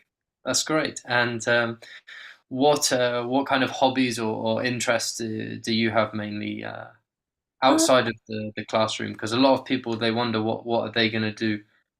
Honestly, to be honest, you could literally do everything here. Like yesterday I went bowling. I lost so completely, but it was really fun to go. There's laser tag, there's like movies, we always go and watch movies. There's so many things you can do here. Like there's even like puppy yoga and like it's, I think pretty much everything that you want to do is here. And if it's not here, it's in Krakow, and Krakow is literally like a 40-minute maximum train ride away. And the trains here are also so cheap, it's like £4, I think, especially with the student discount. So there's never, like, you won't have a day where there's nothing. Okay, maybe Sunday, because everything is closed here on Sunday, but apart from that, it's like there's not going to be a day where you won't have something to do. Well, you need at least one day to do some studying by yourself, right? Exactly, and rest. And rest, of course. What's the international student community there like for you in Katowice? So for me, in my class, we've got like people from Switzerland, people from Germany, people from England. Yeah, obviously people from England. So we have people like the class below me has a lot more British people. So it's pretty good. Like everybody speaks English really well, and it's nice, getting to meet people that you wouldn't really meet. We have loads of people from the UAE. We have one guy from Mauritius. So it's pretty mixed, I'd say. What would you say were you most worried about before you went to study abroad? Probably because I was going, for me, like I've always grown up in a very close-knit community, and obviously all of like the uncles and aunties, they start asking you, oh, like someone is going with you, right? And I'm like, no, going all by myself. So I was obviously really worried that I would just like, I wouldn't be making any friends, and I didn't know what type of accommodation we were staying in. But obviously, like where I live now, it's so easy to make friends, and it's like because people are coming in like all the time, it's so easy. And I was super worried that I wouldn't have that, and it's definitely, I was wrong. Okay, so you feel like you've never been at a point where you've kind of felt isolated in any way? I mean, it's impossible. Someone's knocking on my door like every 15 minutes. Like, I'm surprised no one's knocked yet. We've been lucky so far. Okay, great. And how are you finding the studies? It's pretty good. So like I said, the first 2 years are pretty chill. Not like there's nothing to do, but it's a lot of it is like, it's for me, I really like, because we have a lot of introduction classes. So we have introduction to physiology, introduction to anatomy, we had first aid the other day, and like stuff like that. It's just like, I think when you get to third year, you don't feel like you're drowning. So I really enjoy it. Now it's a bit stressful because we have it's obviously exam season, so we have a couple exams coming up, but again, it's really not too bad. Like, and like I said, we have a place downstairs that we can study, and a lot of like my classmates live in this building, so we all study together, and it's not too bad, honestly. Oh, nice. It's great that you've got that community of students. For sure. So I know I've asked this before with the others too, but if there's a student in the same position as say you were in before, where they're in a very close-knit community at home, they've always lived with family, not really ever, kind of taken steps out by themselves, what advice would you give them if they're considering following in your footsteps? Say this to everyone, just say yes to everything. Like, even if you think, okay, I'm gonna have an awful time and I don't really think it, just literally just say yes. Like, you have, especially in the course that we're doing the first 2 years, you have nothing to do, like, except like get to know the place that you're in. So just say yes, even if you think it's a bad idea. Like, you will regret it more not going than going, for sure. Fantastic. Thank you for sharing this insight with us, Anina. And we'll contact you again in a couple of years' time when you're in year 4, and we'll see how easygoing you feel then. Can't wait. Make the most of it now if you're finding it a bit more laid back, because it won't be in a couple of years' time. But yeah, fantastic. I'm glad you're enjoying it. Lots of smiles, which is always a good sign, and we're really happy that we were able to help you go there and pursue your dream. Thank you for sharing. Thank you so much. See you later. Bye-bye. Okay, so next up, we're actually going to go slightly south of Katowice in Poland to Prague in the Czech Republic. And we're going to be talking about one of our very popular universities, which is Charles University Second Faculty of Medicine, located in the capital of Czechia, Prague. They offer medicine in English, fully English taught course. Again, they do have an entrance exam that we do assist you with. Tuition fees are 19,400 euros per year. Cost of living around, I'd say, 1,000 to 1,200 euros a month. Dormitory facilities are available, and the next available intake, as you can see, is in October. Now, we're actually really fortunate this evening.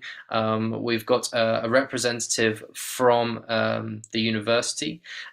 So this is the head coordinator for international students, Petra Fabingarova. I really hope I've said your name correctly there, Petra. It's lovely to have you on. How are you this evening? Good evening. Your pronunciation is perfectly Czech. Fantastic. So can you tell us a little bit about this amazing faculty? Okay, so good evening, everyone. It's my pleasure to present our university and faculty today evening. So I will talk about Second Faculty of Medicine, which is part of the Charles University. Charles University was founded 1348 by King Charles IV. So this is why Charles University. We are several medical faculties. Our name is the Second Faculty of Medicine.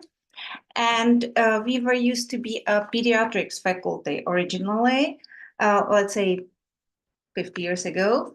So this is why we still have a special focus on pediatric disciplines. But our curriculum is called general medicine. And it means that you get the diploma, which is at the same level as of all medical faculties in the Czech Republic, and you can choose any specialization you want. No one forces you to become a pediatrician. Right now, you can see the pictures of our new campus. Last part of the campus was open a year ago, actually. And we are located in Prague, the capital city of the Czech Republic. just 20 minutes by car far from the airport. And it's very convenient when you travel from Prague to London, just 2 hours by plane. As I said, we offer a 6-year master study program, general medicine, and you will be focused on theoretical subjects during first 3 years, and then you will do clinical subjects in the model hospital, which you will see on some other slide, and you will see that it's really a big hospital. Right now, we are looking at pictures from our anatomy department, and you can see some parts blurred because you can see real cadavers. Of course, we use simulations. We have, as you will see, the virtual anatomy table, which is called Anatomage, but anatomy as the main subject in the first year and also histology connected together are taught using real dead bodies. Our anatomy department is one of the most modern anatomy departments in the Czech Republic. It was opened, I think, 2-3 years ago. And our teachers are amazing. You can see actually one of the authors of Memoirs of Anatomy, a really popular book translated into 17 languages. Our students work also with the virtual anatomy table, as you can see, and you can also see pictures from real classes. And one of the things which we are very proud of is that we have really small study groups. So in our English program, there are groups, I think 10 people, 12 people. So our teachers have enough time to answer all questions, to work with the student if he is interested in something more, or if he has some problem and he struggles with the subject. So we are small faculty with a low number of students in one study group, and we are very friendly and we know each other. I know names of all our foreign students. We have 260 foreign students, and all these students have my phone number and they can contact me. You can see the dormitory where our students stay on the left. One of the dormitories, which are 15 minutes by bus, far from the faculty. You can see subway station. Actually, model hospital has its own subway station, and it's very easy to get anywhere you want. And you can see a model hospital, the largest hospital in the Central Europe. So the most difficult cases are treated there. Patients from not only the Czech Republic, but also from other countries. We had kids from Italy. We had actually one boy with leukemia, and his parents actually kidnapped him to Prague to be treated in our proton therapy center, and now he is okay. So model hospital is very famous and the best hospital in the Czech Republic. And we have, of course, a lot of classes, or our students have a lot of classes, a lot of time they spend just studying, but we also offer many extracurricular activities, sports, concerts. We have faculty ball. We have a scientific conference. Our students, if they are interested, can involve in the research from the first year. So there are many opportunities for you if you want to be a good student and excellent doctor in the future. And the good news for you is that we don't. There are three ways how to be admitted to our school. First, you have excellent results in A-level test or IB or SAT tests. And in this case, you can be admitted without the entrance exam. But because there are many people who don't choose required subjects or subjects which are required in Britain at the medical faculties, or they have lower score than medical schools can accept. So in this case, nothing is lost, because when you don't meet our conditions for being admitted without the entrance exam, you can sit the entrance exam. And in this case, the fact that you are admitted or not, it's just based on your score. So don't give up when you don't have the excellent results required by Britain schools, and apply and try to pass the entrance exam at our faculty. Thank you, Petra. We have entrance exam which has two parts. First one is the written test, and if you have enough points in the written test, you continue to the oral interview. Oral interview is very pleasant meeting with the committee of three faculty members, and it's just a talk about your interest, about some ethical issues associated with medicine, or it's more about your ability to explain your opinion, to answer our questions when we will poke you, and maybe ask each other about things which we both sides can be interested in. And then we add both parts together, and if you have enough points in all together, you are admitted.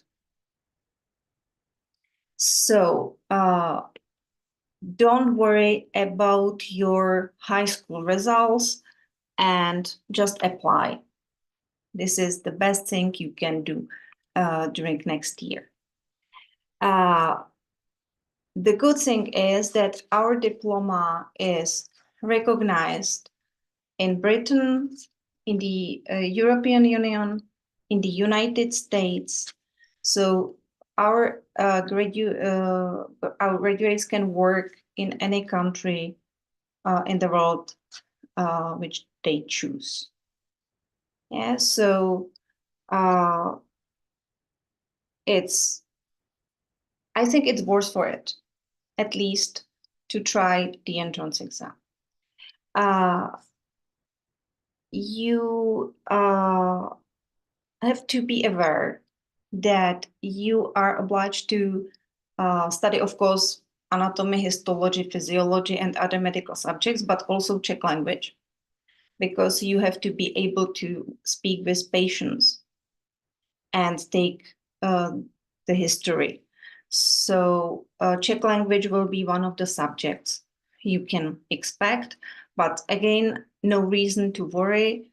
Czech is funny language. We play a lot of games. We have a lot of fun. So when you live in Czech environment and you work during every class, you can speak the language without any problem. And because we know that it's difficult to start studies in different country without parents or family support, we offer so-called Freshers Week. Freshers Week is 1 week before the official beginning of the academic year in the first year, and it's very intensive week organized by me and also our upper year students, who will help you to settle down in Prague. They will show you campus, they will show you Prague, they will help you to arrange an ISIC card and so on. And part of this week is also the anatomy department tour, Prague tour, some trip out of Prague, and Czech language course. Of course, it's actually one of the subjects you can get credits for. And at the end of this week, we have so-called white coat ceremony, where our new students receive their first white coat with the pelican emblem on the sleeve. And they can invite also their families, parents, to join us. So after this week, you will have a lot of new friends. You will know Prague, you will know the faculty campus, and you can start or information about the entrance exam, and you will find the list of the requirements. Thank you. It would be too long to explain it right now. I'm very sorry. Don't worry about it. We have our advisors. We go through absolutely everything with the students. So I'm sure now we're going to have a lot of students inquiring with us for your faculty, and so we can go through with them in all the details, and we'll take them through all of the requirements and everything that's needed. I think one of the things that really stands out for us is you have a school with such a rich history, but at the same time you have such an important priority to supporting international students, and that's why we really love to work with you, and we look forward to having a lot of students that get that opportunity to come and study with yourselves this year. So thank you very much for your input today. It's been incredibly valuable as an insight for all of our students and parents and families listening. Thank you very much for inviting me, and I am always ready to answer any questions you as the agency or individual applicants can send me via email. Thank you very much. Thank you. Okay, so that pretty much wraps things up for the Czech Republic.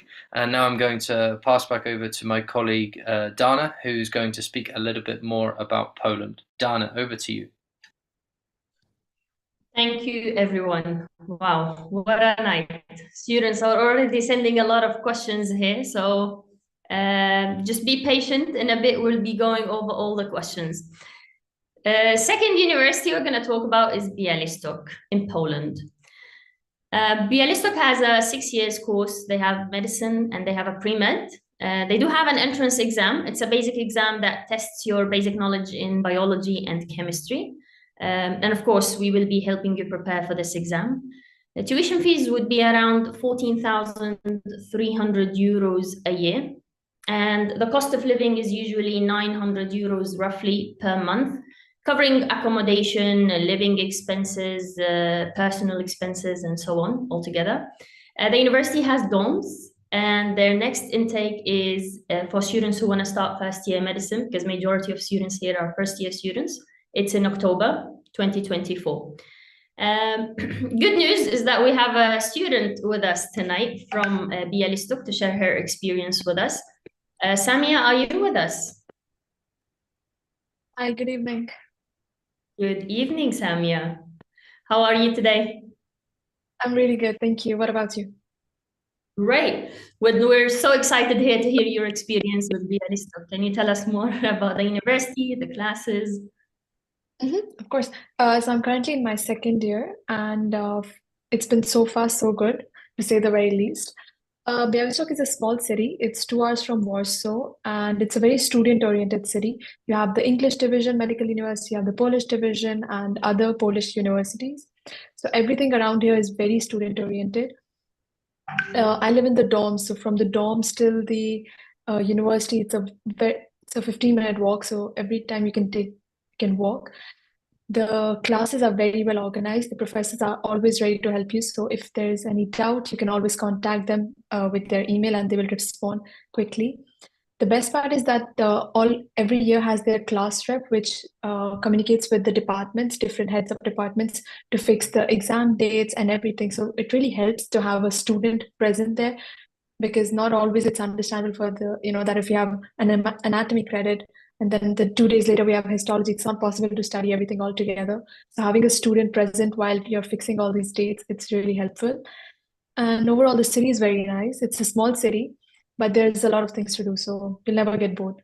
And like I said, it's a 2-hour ride train ride to Warsaw, so that's always an option as well. All right, thank you. I was actually going to ask you about the professors and the city, but I think you mentioned all of that. But let me ask you about your experience when you were thinking about going abroad, Samia. How was your experience? How did you decide to go abroad? And tell us a little bit more about your experience of deciding with Medlink Students. Okay, so I got in touch with Medlinks as into regard I wanted to study medicine. So Poland was offered to me. Bialystok was the first option, so I applied. I gave all my documents and they prepared all the applications. So I was not at all hassled by that. I could actually focus on, shifting and like moving from one country to another. To be very honest, I was quite terrified of moving because I didn't speak the language and it was the first time I was leaving home. So I didn't know what to expect. I don't know if I would be able to make friends over there and how are the professors and everything. But it was a very warm welcome. The university gave us a very warm welcome. Firstly, we were picked from the airport by the Medlinks. They dropped us here, and the first week of university is the Freshers Week, which is organized by the upper year students. It's really helps to get to know everyone who is in your year and in the years above. And there are different activities throughout the week, so it's fun, and they show you around the campus, they show you around the city, so that different activities like treasure hunt or something that. For the language barrier, I have not faced any major language barriers. Whenever there is, you can always use Google Translator, and they're more than happy to help you with that. And the younger generation, everyone speaks English, and they're very welcoming. There have been many occasions when the university has organized different parties for English and Polish division to come and get together. You get to meet the other division as well. So language issue I have not faced till now. From the point of safety, it's a very safe place. I see people walking at midnight or 3 in the morning. That's absolutely fine. I personally have not encountered any issues with the safety, or neither have I heard someone else have it. So overall, it's been a great experience. Yeah. Great. I'm glad to hear that. Samia, we have a lot of students now in January. They're thinking seriously about starting their applications. They're getting on calls with us. But of course, you were a student once in this position, and you know how hard it is to think about going abroad. What would you recommend to students? It is hard in the beginning, I'm not gonna lie, but it's worth it. It's actually, at the end of the day, you will be doing what you want to do. You'll get a degree in the profession that you want to pursue. So it's worth taking the leap of faith, and everyone's in the same situation. So the thing that you might not make friends or anything, I don't think that's gonna happen. I generally don't see anyone who does not have friends over here. It's been 2 years since I'm here. Everyone's so helpful around here. Even the upper year students, they will come and talk to you during the Freshers Week, and they will exchange numbers. You can always contact them for help. The professors are very helpful. It is scary in the beginning, but it's worth it. So, yeah. Okay, great. And did you feel that you had the support when you arrived from the other students who are in the same position as you from Medlink? How was the experience arriving to Bialystok? Arriving to Bialystok, like I said, I was picked from the airport by Medlinks and dropped to Bialystok. And then Medlink, put me in contact with a student in the 5th year, last year, who showed me around as well, who helped me find the books that I needed or the classes, because I was lost in the campus. That is a very good thing. And I think 1 month into first year or something, I used to keep on getting messages from Medlinks like, how am I settling? So they kept a full track on it. And even today, I know that if I have any issues, I can always contact Medlinks. So Medlinks will give you 100% support till the end of your degree. And with the students, like I said, they are extremely helpful. Everyone will help you because everyone's been in these situations once. so they understand what they're going through. Like the juniors that came this year, they were constantly asking for help and everything, and we are happy to do that. Fantastic. Yeah, that's the best part of our team, is that we're from the field. So you'll always have students in the same position, always happy to help. And we're always here, of course. Feel free to text us, anybody from the students that have joined us today, you, Samia, and everyone going there. Thank you, Samia, for joining us tonight. Thank you. And if we look at the screen now, we can see more reasons why to join Bialystok, the extracurricular activities they have. They have around 16 student organizations, sports associations for students that like to do sports. They have modern and stunning facilities on the campus. It's a beautiful city, beautiful campus.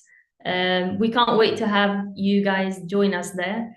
And moving on from here, we're gonna talk about a university which is one of our popular universities, and a university that we partner with, which is in Slovakia, Jessenius Faculty of Medicine. They have an English course for medicine, a 6-year course. They also have an entrance exam. It's biology and chemistry, basic biology and chemistry, just to test your knowledge. We'll be also helping you prepare for this exam. Tuition fees are around 10,900 euros a year, and the living cost is very affordable, around 700 euros a month. And the university has dorms. And the next intake is in September. Now, I'd like to introduce one of the representatives at Jessenius Faculty of Medicine, which is one of our partner university, Yanka from the Department for International Relations. Hi, Yanka. Hi, can you hear me? Yeah, we can hear you loud and clear. Okay. Hello, So, Yanka, hello, do you want to tell us a little bit about the university? Yes, I will. Thank you. Hello, everyone, and thank you, for inviting me to this webinar. So I'm here to tell you a little bit about our faculty, about the general medicine program we offer.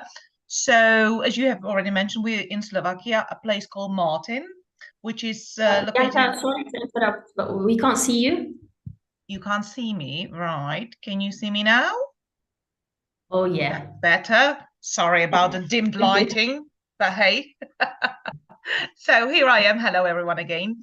So, as I have said, we are in a place called Martin, which is in central Slovakia. Just to give you a little bit of concept about Slovakia, Slovakia is quite a small country, so it's very easy to get around. So we're about 200 kilometers north from Bratislava, which is about 2 hours on a train. There is a airport in Bratislava, and there are direct flights from the UK and from the other countries. So we are quite easy to get to. And once you're in Slovakia, it's actually very easy to get around on a train. There's a really good network of trains. And the good thing is that the students, full-time students in Slovakia, get a free train travel. So as I said, whizzing around Slovakia is no problem at all. Martin is a town about 60,000 inhabitants, but it is also referred to as a garden of Slovakia because it's in a beautiful setting, and it offers space. So obviously the biggest cities, there's a hustle and bustle, but what Martin is very well known for is for space. The faculty has been running the International General Medicine program for about 30 years. It's taught in English. We've got about 650 international students.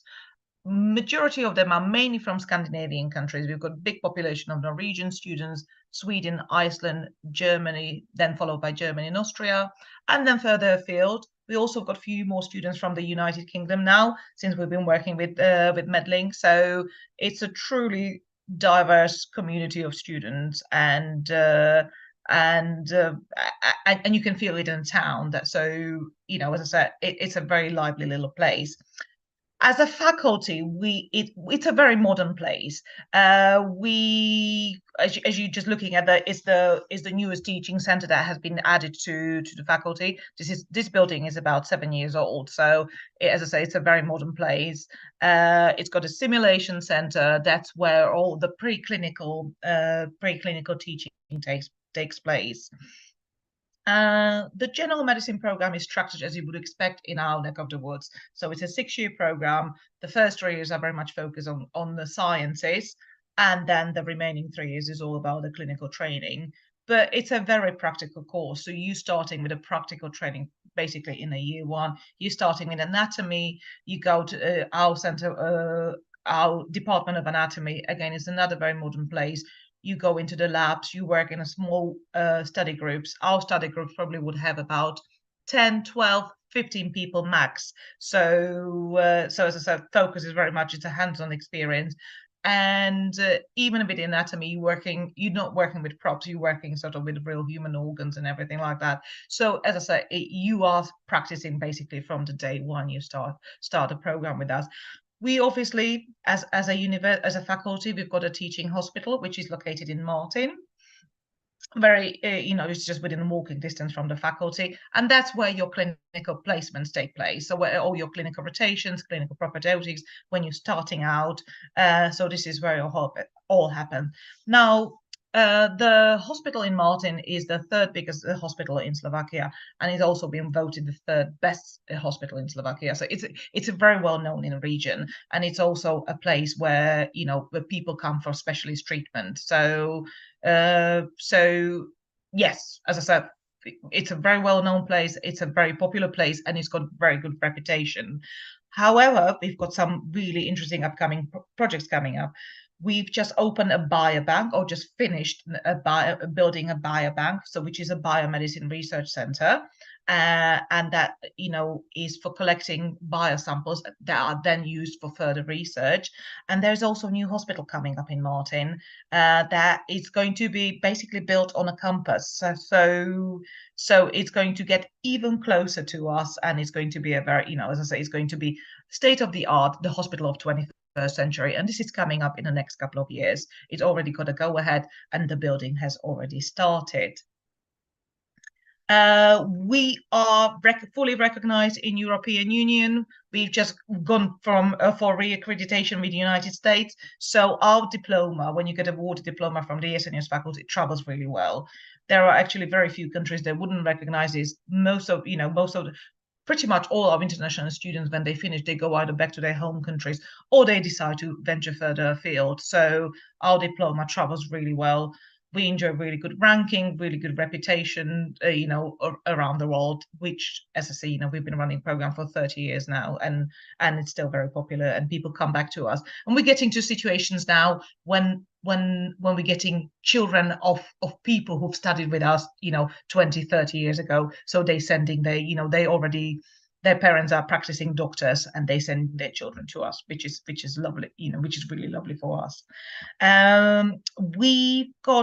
So there's about 1,600 students on the general medicine program, because we've got one in Slovakian and one in English. But altogether, the faculty's got about 2,200 students, because there's also Department of Nursing and Midwifery, and we also offer courses of public health. But these are only offered in Slovakian, so it's just a general medicine program we offer as an international program. As I say, very modern laboratories and very modern campuses.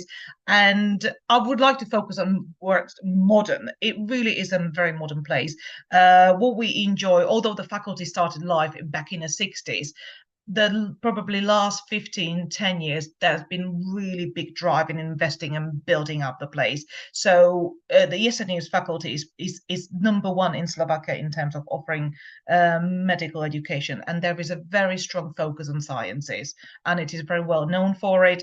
We also enjoy lots of international cooperation. For example, when it comes to the biobank and its opening and establishing it, we are working with the Medical University in Vienna at the moment, and it's a sort of joint venture. So as I said, it's a very modern and forward-looking place. So these are obviously just looking at the dental equipment. We also offer dentistry program. At the moment, it's quite a small program, only accepts about a handful of students a year. But with the new hospital coming, there's going to be massive, stomatology department. So we're hoping to introduce the dentistry program, enlarge it and make it also available for international students. Simulation center, very important part of our campus, and this is where you will be, starting out before we let you loose on real patients. So again, simulation center has been added on, just a few years ago. So it's a fully fledged, state of the art simulation center where you will be able to do absolutely everything before, as I say, you get to the real patients. I know previous universities mentioned the teaching staff. So we've got obviously our teaching staff, they all teach in English. We also we also work with international sort of exchange teaching staff when they come and do the lectures at our universities. And we also focus very much on sending our teachers and professors, they go out and got involvement with the other university. So when you get to us, you're not working just people who practice in Slovakia, the people but who've got international experience as well. So this is just going through sort of through the hospital.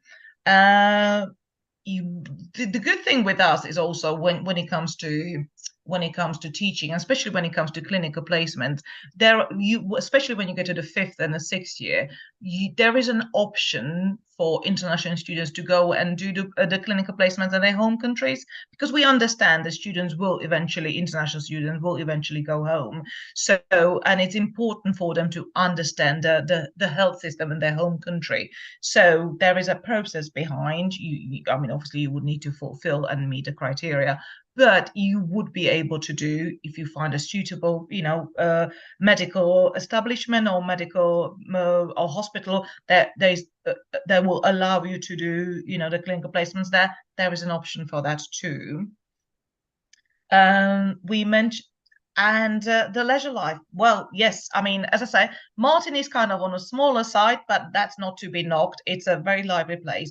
Martin has got actually always been a very important cultural place, and culture is really featured throughout the history. So I mean, come winter, come summer, there's always something happening in town. And it's very much known for sort of small independent festivals.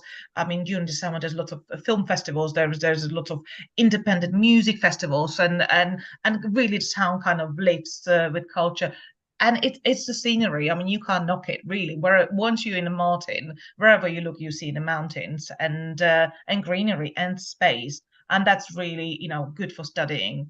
And the last thing I would like to mention about Martin is incredibly safe place. I mean, touch the wood, we don't really get much issue with crime. You get an occasional ruffle and scuffle somewhere in town, or some petty crime, but generally as I said, we've got students from all over the world. There's never been an issue sort of with racism or kind of hate crime or anything like that. It's a really kind of lovely and chilled place.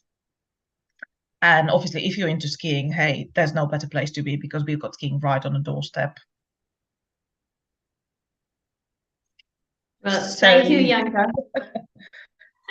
That was amazing. It's really a great campus. Jessenius University is one of the most popular, very modern, and it's quite interesting that you've got now students that their parents have graduated from your university. I know. It's always so lovely to, when you get, oh, well, my parents, my dad is a doctor and he studied with you. We love those stories. Yeah, I think we all love them. It's quite exciting, which shows how well established and how long the university has been operating. Yeah. Well, thank you very much, Janka, for what you mentioned about the university, and I'm sure all the students are quite excited now to speak to us and inquire more about this university. Absolutely. Thanks for joining us. That's all right. Thank you. Thank you for having me. Thank you. Bye-bye. Bye. So after looking at all these amazing universities tonight, and we'd love to show more universities, but we need to move on so we can go to the Q&A section today. Here's a QR code for everyone if you would like to join a one-to-one free consultation with your personal expert advisor. All you have to do is scan this QR code and you'll get a calendar where you can book a call and answer all your questions. So to move on from here, we will be going over the process of Medlink Students, how we help you, and what's the process like. I'd like to invite my colleague Tom to tell us more about this. Thank you, Dana. Yeah, a lot of people are probably wondering after seeing all these universities and the students and everything else, where does Medlink Students fit into all of this? So I'm going to go through that a little bit with you today and hopefully give you a pretty good idea on exactly what we do. And it all starts off with a free consultation. So that will be with myself or one of my colleagues. As you can see, a few of us here. And we'll discuss options with you. We'll listen, most importantly, to your story, your grades, what sort of financial position you have for the studies, what kind of an environment you're looking for, what kind of city works for you, what kind of teaching methods. This is your time to really just tell us everything, and we're going to sit there and we're going to listen. Because the more you tell us about yourself, the more we can help you, and the better and more tailored we can make the options for you as an individual. That's step one of Medlink, is really taking that care and that patience to try and highlight the best possible options for you to go and study medicine or dentistry abroad out of all of the amazing choices available. And of course, once you've done that, then it's all about getting your application done. So this is when the real work comes in from our admissions team. As you can see a few of them here. We have specific admissions teams for the different countries that we work with that are experts in their field. They complete all of the legalization and the translation work that's required. We also have experts that develop revision materials to help you prepare for the entrance exams and the interviews. So all of these things, as you've heard from the students so far, it's all handled by our expert team.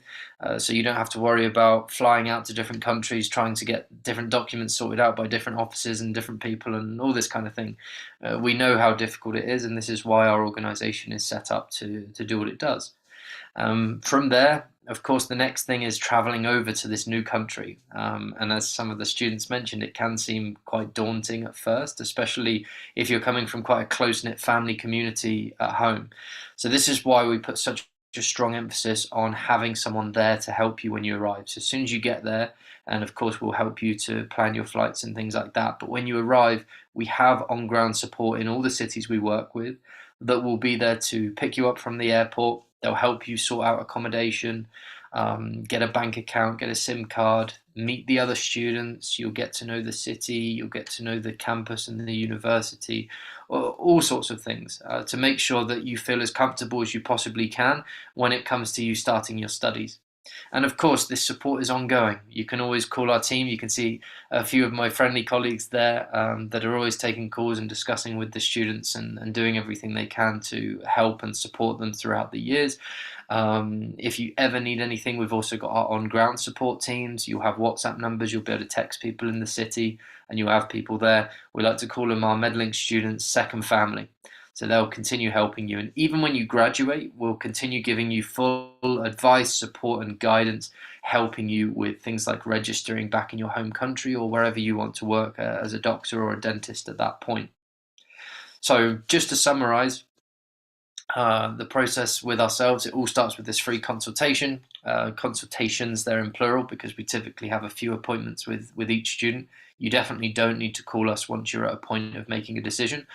We prefer you call us when you have very little idea, so we can help you throughout the whole process, because otherwise it takes you a lot more time having to research all of these things yourself. We can save you a lot of that time. So you can have a few appointments with us. Once you've made that decision, then we'll get you through the application. We'll guarantee that all your papers go through, and it's just up to you then to pass the entrance test with all of the materials that we provide for you that are specially crafted for the university you apply to. Once you've got your acceptance, then we turn into that supportive service. So we'll help you out with the visa, with the flights, with the insurances, helping you to settle in. There's 100 other things I haven't mentioned, but in a nutshell, we do everything we can to help you from start to finish to make sure you can achieve your dream. And that's really what we're all about here at Medlink Students. So give us a call and we'll talk to you, and we'll see if we're going to be able to help you with those dreams. Thank you. Back to you, Dana.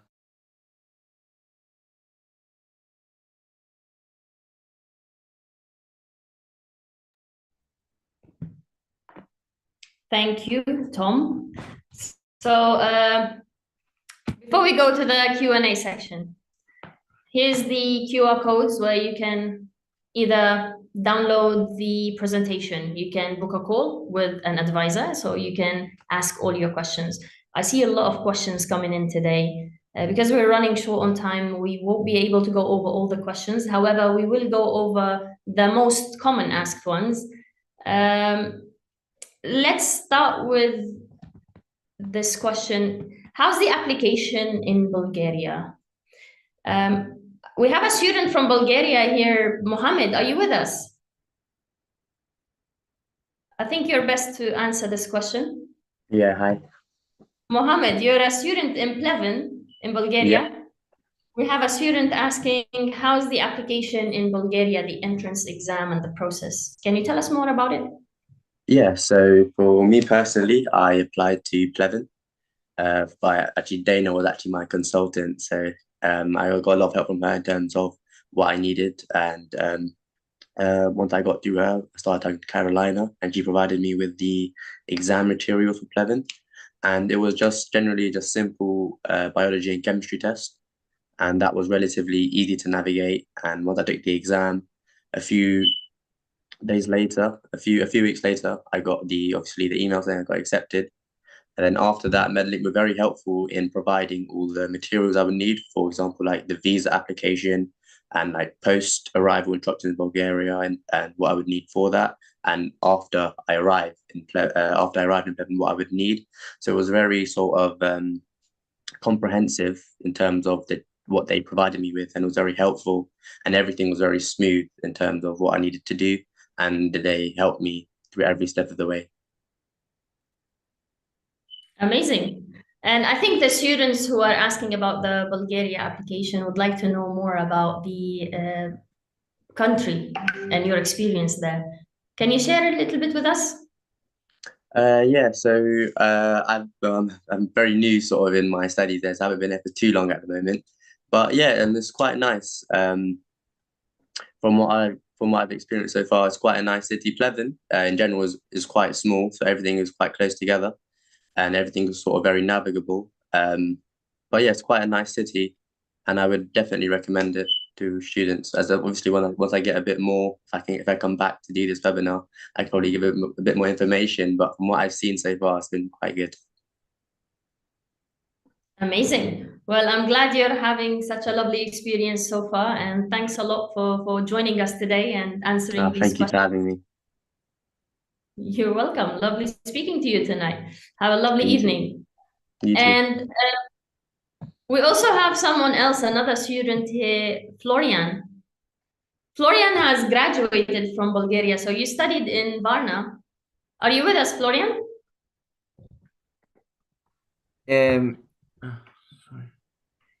Yes, hello, good evening. Good evening. So Florian, would like to ask you about the courses. Since you've studied in Bulgaria before, students are asking, do we need the language to study there, to join the course and study there?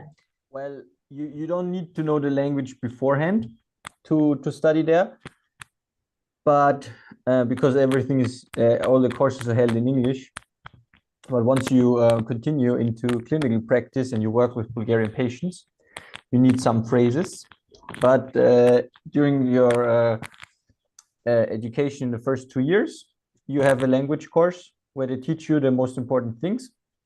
But as well, during important exams and stuff, you get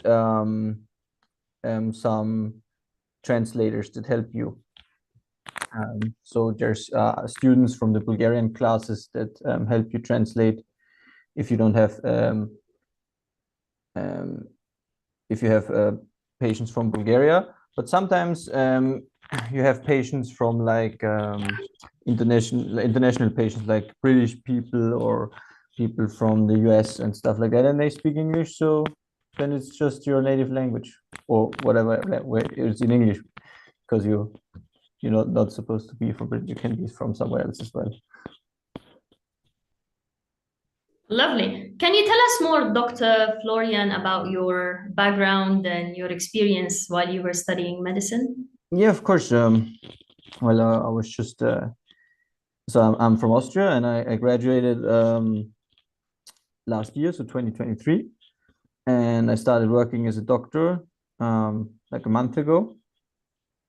And yeah, I was just interested in science and helping people, so I pursued this career, and I had I didn't get a spot in Austria to study, and then I decided, okay, to look for an opportunity abroad, and I saw about the studying in Bulgaria, and I choose to study there. It was 6 awesome years. It was great experience. I would definitely do it again, because apart from studying medicine and pursuing your dream, it also like broadens your horizon, and you get like a totally different view, because you're supposed like you learn to adapt to a new environment. And now that I started working, what I can tell you is that's like the most important thing, because you get thrown into new situations which seem rather scary, and everything's new and overwhelming. And when you're used to getting in such a situation, and you know, like, okay, I know I'm gonna meet new people, I know I'm gonna make some new connections, and then everything's gonna work out. If you have experience with that, I think it helps you for the rest of your life. So I think this is probably one of the most important skills I took, apart from all the like science stuff and medical stuff, but like growing person, like personal growth, you know. I think that's really good. That's amazing. And Medlink Students helps students from all over the world. Can you tell us about your experience with Medlink Yeah, during your so as I said, like you get thrown into, like you come to Bulgaria, you get thrown into this situation, you don't know anybody, and you're like, okay, I'm in this foreign country, and then it's just good to have like somebody who knows their way around town, that knows their way around university. And in my case, this was Medlink Students that helped me, and they give you great support on the ground. You know, you can ask them wherever you have, like day and night. You just can, if you have something like that happens, like suddenly you're like, okay, what I'm supposed to do, you have somebody to like to fall back to and be like, okay, and and ask them. And especially in the beginning, once you know people, you know, and you get your groove in, and you know like how everything works, it's like smooth sailing, you know. But in the beginning, it's really important to have somebody that like gives you like a blueprint for everything, and Medlink Students does it. I'm glad that you've had a great experience, Dr. Florian. We have students also asking about the practicals going abroad and how you found the hands-on experience. I mean, does it help you going abroad in becoming a better doctor? Yes, the hands-on experience is really important.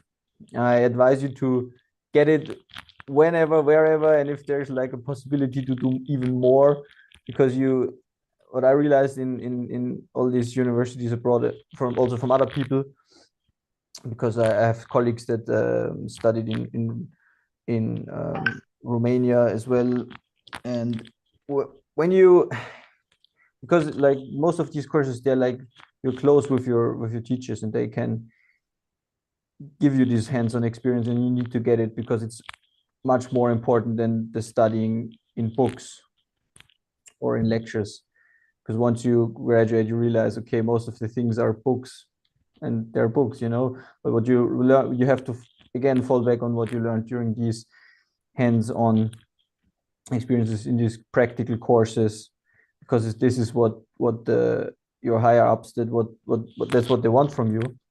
And usually you get prepared for it, so the basics, you know, and everything else is later out for a couple of some years now, and this is like you need to learn it in the hospital. But the basics, these are the hands-on experiences you get during your university years. And I advise everybody to like focus on this. Fantastic. the Thank you opportunity very you much. get. Oh, sorry, I think we have a delay here with the connection. Thank you very much for sharing your experience, Dr. Florian. And we're so happy that you've already started working. Yes. And good luck. Thank you very much. Thank you. And good luck You're to welcome. everybody pursuing this career. Oh, yes, we really wish everyone luck here. And we look forward and we're excited to have everyone join us. Let's move on to the next question. I'll bring in here my colleague Edmund. Edmund, we have students asking about a very common question, which is the deadlines. They're saying, when should we start the application? Can you tell us more about that? Deadlines. Everybody wants to know when is the last period that I can submit an application. Now, absolutely, this is a big topic. One of the biggest lessons that we actually had last year was deadline. Now, a lot of the schools used to just wait until the deadlines and then close the applications. But one thing we learned last year was a lot of the schools started closing their applications way before the deadlines, which means that they received more applications than they ever had. This started from Bulgaria, then moved over to Georgia, then all the other schools started doing this. And so we're seeing a lot of trends in this because the universities are a lot more established. So they don't need students to wait until the deadline. And also one thing to, just for everyone listening, the deadlines of the school means that's when the application needs to have been legalized, certified. Everything needs to be ready before you submit the application. So if you come to us closer to a school's deadline, what you do is you shorten the time that it takes for us to prepare an application. And then the other thing as well is if there is an entrance exam and an interview, you shorten the time that it takes for you to prepare. So we always advise now that if you are looking at studying at a school that you would like to go to, then just take the step and apply. Because what that allows you to do is you get to be one of the first applicants that has the applications looked at. You also get to prepare well, take your time, prepare for the test or an interview, or even preparing for a personal statement. This is something we help you with. And also the popular universities always get filled up the first. So if you are looking at somewhere that has lots of British students or has an international base, as you've seen so many amazing schools this evening, all these schools have a deadline. But our advice to you, and from the lessons that we had in 2023, if you are open to applying to school, that you've spoken to any of us and you're looking at it and you're still not sure, let's discuss the concerns you have and get an application in so that you don't end up taking a gap year, losing out on the year, because medicine is a long journey. And what you don't want to do is keep extending the time that it takes for you to become a doctor. Thank you. Thank you, Edmund. I see there's so many questions coming in. Unfortunately, we're not going to be able to go over all the questions. But hey, you have the option to book a call, a free consultation with your expert personal advisor to answer all the questions here. We're running out of time, so we won't be able to go over all the questions. I want to say it was a fantastic day today. We've had really a lot of fun hearing all the students, the representatives of these amazing universities, and all these passionate students who are on their way of becoming successful doctors.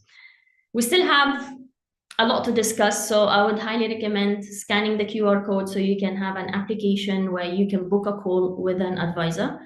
And I'm sure a lot of you, after watching this webinar, you'll be wondering, how much is it going to cost me to study abroad? Or what if I don't get the grades I'm predicted to get?